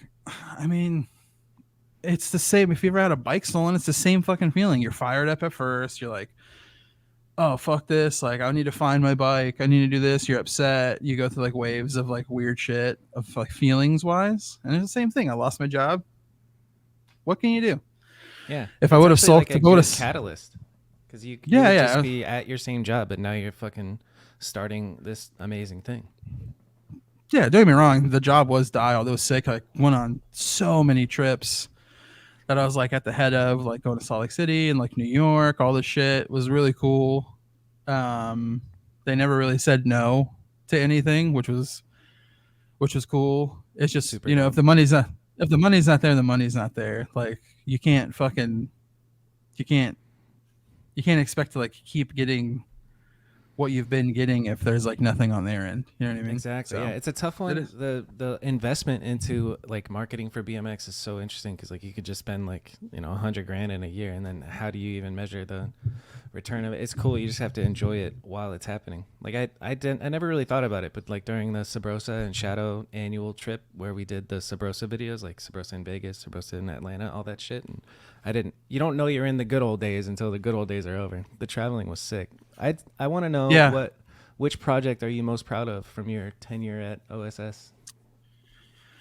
It would probably be the Domino video from last year, and then the SF video that we did for it was for a clothing line called Out of Stock, but probably Domino just because like the Nora nomination was fucking so sick. Yeah, this video is nuts. It was like 3 years ago. That's a good one. We just went to SF for like a week, Who's filming this? and then the first day we pulled. This was Matt Williams. Really Caddy good Stash fish. on Instagram. Dude, he's so good. Damn. Wait, is that Mills? Yeah. It's Yeah. weird. It's wild to see younger Mills. That's Young Mills from his old part in maybe a premium video. That's okay. I was like, wait, that's 2020 Yeah. Mills? That doesn't make any sense. Yeah. That's dope. I gotta. But People should rewatch this. yeah, rewatch that. Rewatch Domino. Rewatch Soul Control. Yeah. It's kind of. Domino is definitely at the top of the like proud list because of the Nora nomination, and it was like up against Monster and Vans and fucking these like juggernaut of companies. Yeah. Fucking Nora Cups, dude. What a cool feeling. Yeah.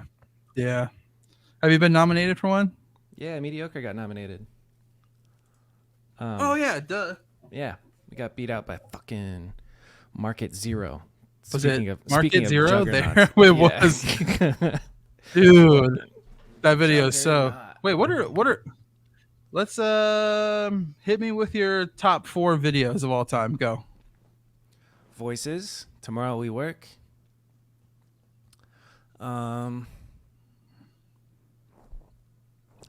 Standpoint Left Right, and then Talk is Cheap. Ooh, Those are Talk the is Cheap's on first my ones list too. Yeah, those are the ones that come Yeah. to mind. Now your turn. Dude, fuck. Talk is Cheap is probably at the top for me. I have the little. Where's it at? The little C. This little guy. Yeah, sick. Yeah. Talk is Cheap. Fucking FTS. The new. I don't yeah. stay in the past. FTS. They use Betty stay in the Davis past. eyes, and I'm like, FTS. I is realize fire. that I have to stay current. Yeah. Dude, FTS is so fucking good. And then Perrin used like one of my favorite songs of all time. I'm like pissed because I would have liked to use it for something, but he got to it first. Probably Road Fools 9 and Etnies Forward are my other two. Speaking of staying current. Speaking of staying current, have you seen these 2 videos from 2 Road decades Fools ago? 9? Yeah, that's fun. I did Road Fools 9, 2001. Forward is 2003. Then I jumped a little bit to 2015 for Talk is Cheap. And then FTS is 2020. Yeah. What's the This isn't a competition, Bobby. Above Below is fucking sick. It's crazy. It's hard to pick just 4. Oh yeah, Because monster video. Yeah. And then Animal, Can I Eat Animal All Day? Fucking Animal Anything has been fucking QSS. Dude, QSS 3 is so fire. Yeah. Man, anything. There's a 2. Anything three. Mastroni made, anything Rich Foreign made, anything. Dude, let's talk about his fucking new part for one brief second. For real, actually. It's unbelievable. That motherfucker is sicko mode, dude. He's Yeah. nuts. He's like, oh, you thought I was done? I ain't fucking done. Dude, the fucking curb rail Smith. Yeah. Fucking, dude, easy how hard. did he 180 out of that? Yeah. How did he 180 out of that? I was telling him, I was like, was that? It's like the hardest easy 180 that's ever been done. Was the dude? He it has looks to like pop. a hard. Yeah. It looks like he's gonna 360. Yeah, it's so good, dude. Where is it? It's so gnarly. So towards the Dude, end and then or his the spots. It's the curve Smith towards the Yeah. end. And then him Where like are you? fucking up his wrist in the beginning sucks so bad. Oh Yeah. my god, look at that. Yeah, that's pretty fucking Dude. legendary right there. Like he's on a it's like his fucking tires have magnets in them, dude. Yeah. That's Yeah. nuts. Michael Yes, really outdid himself, dude. We watched that here at the house. I watched it by myself, and then we watched it at the house, and then it premiered at the Freestyle Theater that we did the Malice video at. So it's like, fuck. That's really hard to show a video after watching that. It's so Right? good. Yeah. I have that thought with like so good. just like the sharing a premiere is kind of like I feel torn about it because I'm like, your shit's so good, I don't want to have it play before my shit, you know? Thankfully, his was already out, so he got his little internet dopamine the week before. Shout out Mastroni, but it was like they're re-showing it at Freestyle Theater. If it would have been like, oh hey, we're premiering Mastroni's new video at Freestyle Theater, it's like, put us on the fucking next one, brother. I don't. For real. There's so good. There's no competition. Yeah, it was so good. And just like he's one who's like generally talented at anything he does. Like even just podcasting. He came and he was like he had researched shit and like wrote down a bunch of lists of his shit that he wanted to say. Like he takes everything like serious and gives it his all. I fucking love Mastroni. Except for this goofy shit. Dude, the fucking handlebar shit is so goofy. Oh, the handlebar grind? Yeah, he did a amazing, bar out though. But it's so goofy. I know, but it just looks silly. You're just holding on your. It's like, I want to know what it feels like, to be honest. But hater alert. There's me and Mastroni talk about fucking Sprinter vans way more than we talk about BMX. He's been van life guy for quite a while too. Dude, he's the van guy in BMX. It's sick. Have you ever been a van guy? I'm currently building another. I had one before, I sold it, and I'm building another one now. So I'm fucking in his DMs talking about van stuff like weekly. Sick. Yeah, he's nice and knowledgeable. You need somebody, you know. You need somebody to help guide you through whatever. Yeah, it's fucking wild how good this video is. Like, it is. It's got watchability. Who filmed it? Tinsley. Yeah. Speaking of talent, dude, is it John him? Tinsley's incredible Tinsley? at filming. Dude, did you watch that Behringer thing? No, but I saw a couple screen grabs of like the lighting and the interview shots, and I'm just like, this is fucking beyond professional. It's really well done. I need to actually watch it. I was talking to him about like how intensive it is to create a documentary and like be in charge of, like, you have to kind of coach them on what to say, and like putting a story together is way more involved than just documenting a bunch of tricks and making a BMX video. It's a whole nother level of tedious and difficult. Dude, yeah, it's the story, hard hitting, the visuals are amazing. It's done so well. I don't know if it's out yet, but I'll definitely be giving it another watch. I saw it was listed on like a premiere. Justin Schwenke is doing something. Let's see if we can pull that up. I think it's like the Project Spoke or something. Justin Schwenke. Yeah, there it is.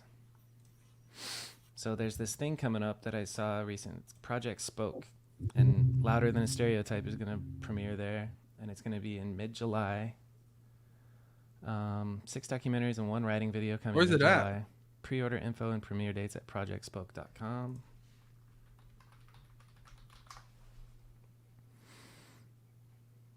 So let's see. Project Spoke trailer BMX film series coming July 2024.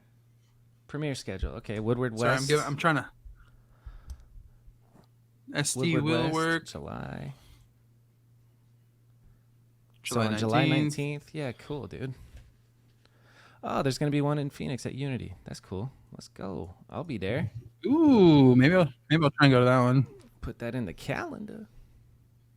Arizona's a light drive. Yeah, mid-July is gonna be fun. You should definitely come out. It's gonna be beautiful outside. Yeah. It already hit. Yeah, it'd be so sick, 172 degrees, dude.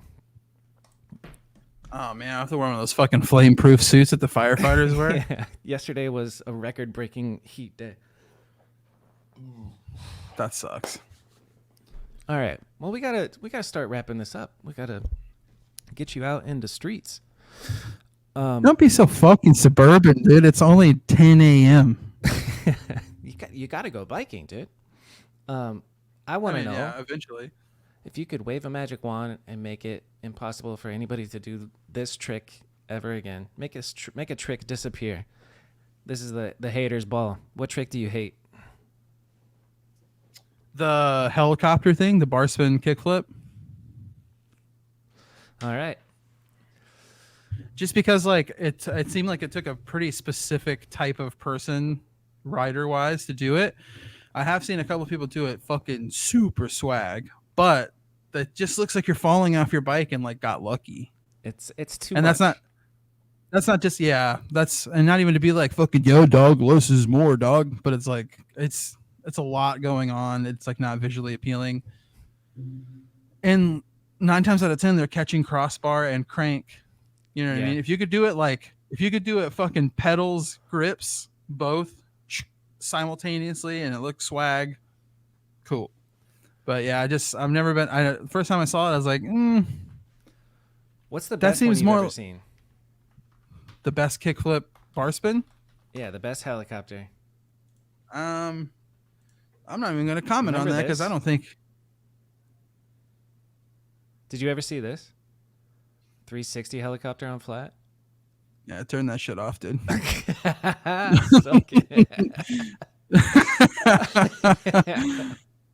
No, I mean, yeah, that's sick for what it is, but damn. Wild. I remember I just saw one recently at House Park in Austin. Kid did feeble to on the curved ledge, feeble 180 feeble to fakie helicopter, and kind of sketchily roll out. What the fuck? There people are pushing it. That's wild.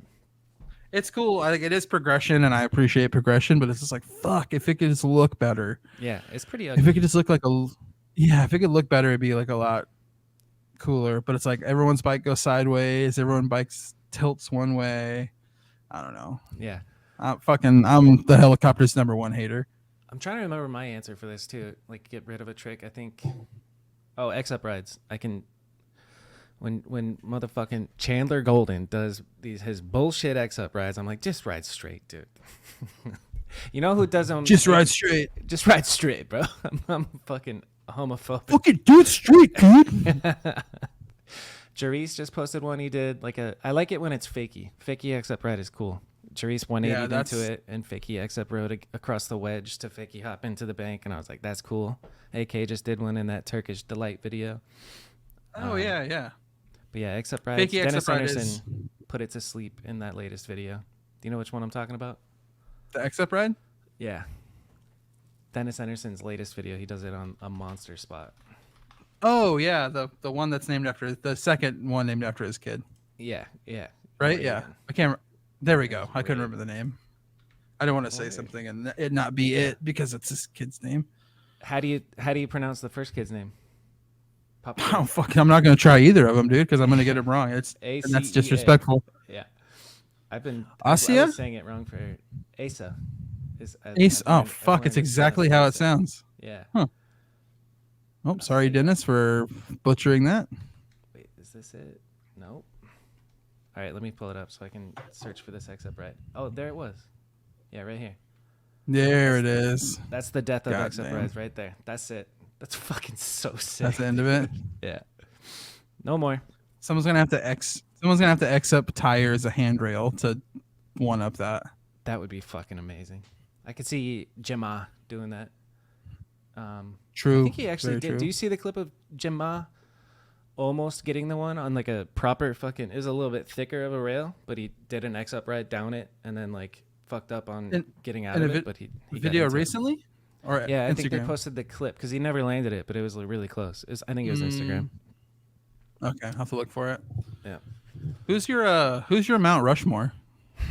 I've said it before. It'll probably be different, but like influential to me, I would say Carl Pointer.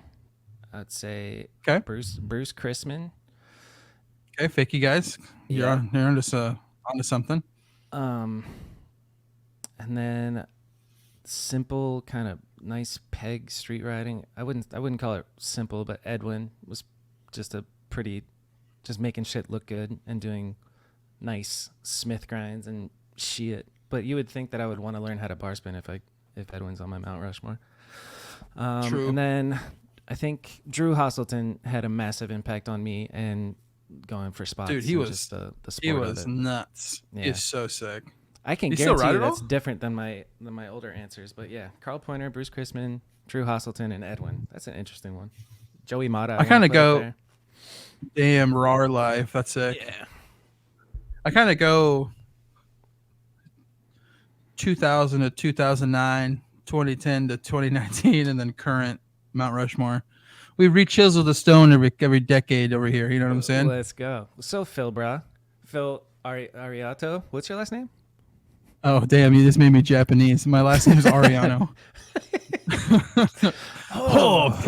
What is your Mount Rushmore? Cut that out. Absolutely not. So Phil, who's your Mount Rushmore? Okay, I'm going to go first gen Mount Rushmore. Van Homan. Brian Wismerski. Fucking Robbie Morales, the boss. And probably Mira, just because he was exposed so many people to BMX. I wouldn't have a BMX bike without that dude. You know what I mean? Yeah. Dude, you want to hear a funny story about Dave Mira and him dying? So the Nora Cup before he passed away, we were there, and he was buying everybody drinks. He was so fucking sick. I was like, this is like, oh, you want to meet one of your childhood heroes? This is the perfect. If he would have handed me a drink, I would have been like, let's do it. It's fucking. Yes. I'm down in this motherfucker. I probably wouldn't have, but he's buying people drinks. He was just like, good time, yada yada. A few months later, he passes away. Well, Ride BMX is still around at the time, the magazine, and they put out like a rest in peace Mira issue, which I have hanging in my living room. Dude, I drove all over LA for 7.5 hours looking for a copy of this fucking magazine because no one was carrying Transworld stuff at the time. I didn't know Jeff Z yet. He's my neighbor now. He lives right maybe 2 blocks over. He's the man. But I drove all over LA looking for this fucking magazine, and I was so defeated at the end of the day. I'm sitting on La Brea and Santa Monica after going to another newsstand that didn't have it. I'm literally crying tears in my car because I can't fucking find it. I want it so bad. I'm so frustrated. I'm oh, I can't fucking find this magazine. So I open Instagram and I DM Jeff.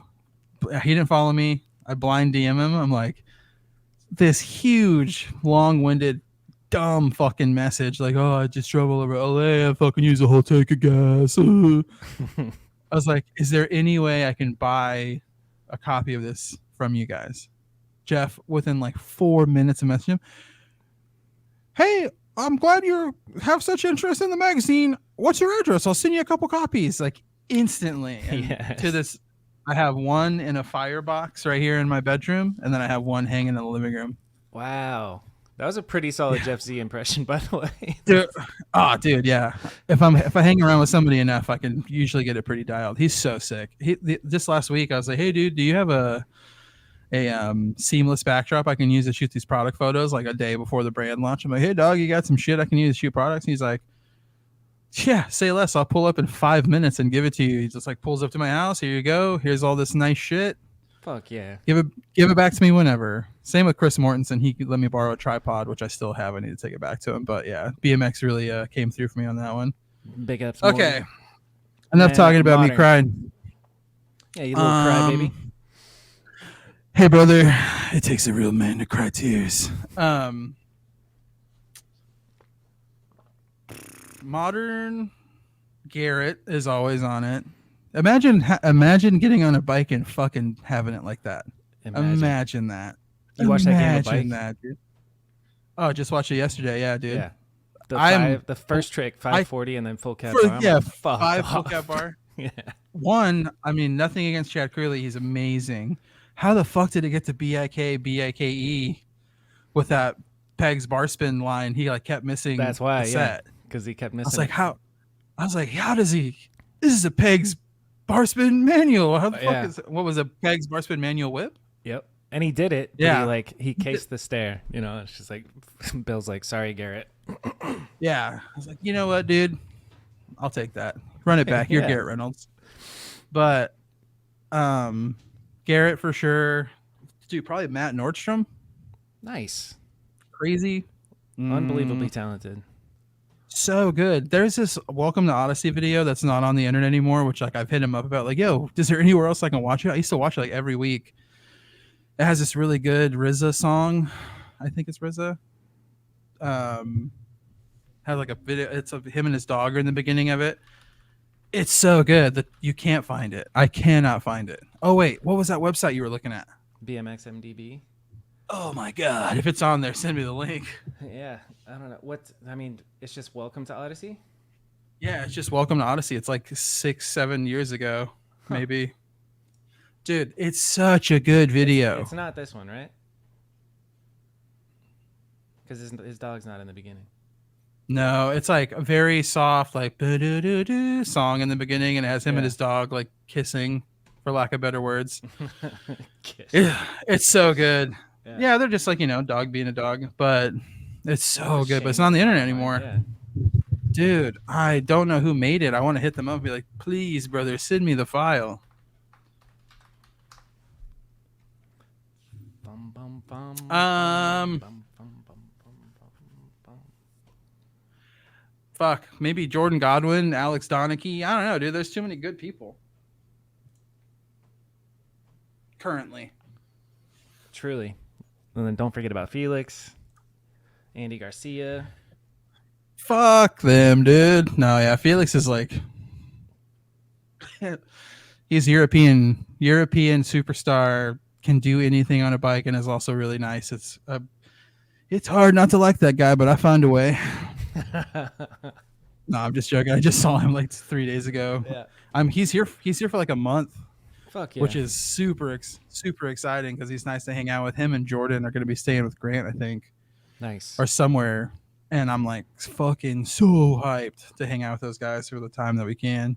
It's wild to think that they're just going to keep doing shit. They've done so much. They've had like an incredible career already. So it's just all icing on the cake for more. Well, dude, Felix you and take Jordan. either of those motherfuckers to any spot and they're just like instantly you're like, I could probably do this. And you're like, all right. Yeah. That's again, imagine having it like that. Like, what the fuck? For real. It's crazy. Yeah. But yeah, I guess that's my Mount Rushmore. Aitken and Sexton and D Hart and Ty are on there somewhere too. Yeah, maybe that's like the a mid different school Rushmore. The 2000s Yeah. and then 2010 and then modern. It's all different. All right, last thing Yeah, before we dude. go. Eddie me. Queller asked a good one. He said, "What's your 5-year vision for Malice? What do you want the future to look Fucking like?" make it pay my rent maybe a couple times. Be able to pay the dudes some denomination of money because, like, this day and age, anything helps. I feel. Yeah, just like make cool shit. Fucking have the money be the last priority, I would say. I mean, I knew going into it that I was going to put myself in a pretty considerable amount of debt starting it off, which, takes money to make money. But the fulfillment that I've had from people liking what I'm doing, purchasing the stuff, like even if I don't break even on this first drop and I'm taking L just to see the people like, yo, I've never seen a BMX company do something like this. this is cool, or like BMX, the comments on the BMX YouTube or ours YouTube are like, this is what BMX needed. I hope they keep this momentum. I'm like, fuck, that is literally all I want. That's all I want. It's just like do cool shit and have people like it. And like, I know I'm going to have somebody along the way not like it, which is fine. Search my name on YouTube. You'll see a video and know that I can fight. It seems like there's like there's a lot to it, but it's just, I can't not like BMX. You know, I can't have it ingrained. I can't not have it ingrained in me, and to be able to contribute to, it's like it sounds so whack saying contribute to the culture, but like contribute maybe like filling a gap. Yeah, like contributing and like maybe filling in a gap where there are BMX clothing companies like Peep Game, and there are the Trip. I don't know if they're doing anything at the moment. Like Deadline was making clothes, but it's like, I'm not a fashionable person. You can ask anyone who knows me. I wear the same thing every fucking day just so I take that choice away from myself in the morning. Like I know I'm going to wear the same thing every day. Mm-hmm. So I don't have any choice. All my shit is the same. So I'm not a fashionable person, but like I am an idea guy. And thankfully I'm surrounded by a lot of people who can execute stuff and also good idea people. So I'm like, if I can keep this lane that I'm seeming to make for myself where there's like cool accessories and not just like heavy on the clothes, because that's not what I'm good at, then I think there is going to be a place for us in BMX hopefully for the next 5 years. And if it isn't, I tried. And if it is, fucking sick. I just want to film videos. I want to sleep on the sidewalk and watch my friends ride bikes and chill, you know? I just want to keep it going. I love it. What do you think is the future? This is the actual last question, because I think that change might be coming, but also you can never go wrong with just like a solid riding video with good music. Mm-hmm. But do you think that there will be a shift in the way that we market the products for Malice, for example, rather than just a 20-minute video with rider sections, different types of content, or what? You know, it's like hard. It's hard to say. I'm a full length guy. I fucking love full lengths. So it's like in my ideal version of BMX, marketing is a full length. And I'll, you know, as many times as I can do that, I'll do that. But the attention span of the general public and BMX specifically seems pretty short at the moment, whether it be colorway or video that's out, flavor of the week rider type shit, which like, you know, a lot of these kids who are just starting who can only do a bunny hop and a bar spin and a feeble grind don't realize how much it fucking takes for like one company to do one thing. Yeah. And they just like want now. Yeah. So like if there's a way that BMX could tilt to have the fast, quick hit content and the full length and still not be in fucking dire like situation financially, it would be sick. But I mean, there's only one way we're gonna find out, and it's by doing it. You know what I mean? And it's like, if I can afford to do it, I fucking gave everything I had to start Malice, and I'm just like starting over from zero. I think fucking praise Jah, whoever you believe in, every day that I have a super supportive girlfriend who is just like, I got fired. She was with me both times when I got fired. Talk about a fucking kick in the nuts, dude, to get fired in front of your girlfriend 2 times. But I'm like, holy shit, you've demasculated me so much. But first time was like going to her birthday. They call like, hey, fucking, we don't need you on No Jumper anymore. You're fired. It's like, holy shit. She was super supportive then. She's from Colorado. She lives with me now. And then when I got fired on January 2nd, fucking 12:10 in the afternoon, it's burned into my brain. 7-minute and 32-second phone call. After I got fired that day, she's like, we'll like figure it out. And then she's drawn designs. She's stayed up with me until like the other day when I was doing the product photos. She's right there at fucking 4 a.m. when I'm doing the product photos. I'm like, dude, yes. If I wouldn't have it started right now if it wasn't for her. And like, you know, there's obviously levels to it, but if one person can have faith in another person, just like one time, BMX would be fucking so sick. But right now, like you were saying, if there's a way to do long format and there's a way to do short format and it still be profitable, then that would be ideal. I just want to keep making videos. I have fucking Grant on my side, which is crazy. I'm like, hey, there's 5 filmers in BMX and Grant's one of them, and he lives 3 streets away and is down with what I'm doing. I paid him fucking, in my opinion, dog shit for Malice because it's all I had. Yeah. But I paid him. And I know he's awesome. on the receiving end of it. I know he's like stoked on the brand, but I'm like, fuck, like I can't. I need to. If I could be at $0 and then everybody else is like paid for what they've done, I'll be fine. Yeah. If that's what the brand can do, then I'm fine with that. Or you could always just pay him an exposure. Oh, dude, I'm gonna post you on my Instagram. Listen, if you go out, this could be listen huge here. for you. Listen here, Mr. Grant. See, you're gonna go out and use dozens of gallons of gas a month and hundreds of hours of your time. I'm gonna post you on my story when the video is done twice. So good. Fuck, dude, the fucking world is fucked. But yeah, this has been 2 hours of me rambling. My ass is completely numb from sitting on this little stool to get a good angle. I enjoyed it. That's TMI. But yeah, this is sick. Thanks for letting me fucking ramble. Shout out to everybody who's supporting Malice so far. Shout out to my boys on the team. My girlfriend Foo at Epic BMX. Fuck you. Dude, that's another thing. If we didn't have a bike shop, I'm just gonna chime in this very last. I think the bike shop aspect of BMX like gets overlooked quite a bit with like direct to consumer stuff going on. If there isn't a bike shop and like I'm just fucking lucky enough to have Epic 15 minutes away and they're like my boys, if you don't have a good bike shop, you have Unity, right? Pretty close to you. Yeah. So you have Unity. I had a sick bike shop growing up. Epic is here for like all the young kids who like constantly want parts because they're always busy.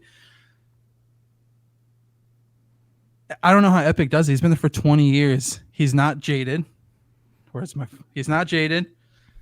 He's still super knowledgeable and he's fucking still believes in BMX. That dude, every time I see him is, if I can go that long in BMX and be as well mentally as he is, I will be fucking hyped. Shout out to Epic. They do so much for me. They're so sick. Shout out Foo. Dude, Foo and Max and Martha, Angie, all the kids there. I can't leave out Megan. They're all, Ethan works there, which is sick. Fucking dude, the place is so dialed. Like you need anything with your bike. Like if I need anything with my bike, it's like same day as soon as you go in. They've like sent stuff to us on trips. They fixed the fucking van for us. They've loaned us the van. Like, dude, I can't shout them out enough. They're so sick. Boom. There it is. That's in the video. It's really nice to talk to you, Phil. It's yeah, it was cool. It's nice to digitally meet you, even though I saw you at your fucking video premiere that you didn't remember, but it's all good. Yeah, I was like, damn, I wonder if this is gonna be awkward because we have like no history, and you posted that thing. Hey, ask some questions 4 minutes before I woke up. Yeah, but no, yeah, this is good. We'll run it back when Malice is, we have a Malice McLaren, and there we go. Me and Aaron Ross are real estate partners. It's gonna be fucking dialed. All right. Cool. Thanks, brother. We up out of here. Later, guys. Later. Okay, that's it. That's the end of the episode. I hope you guys have a tremendous week, and I will see you next week. You know the drill.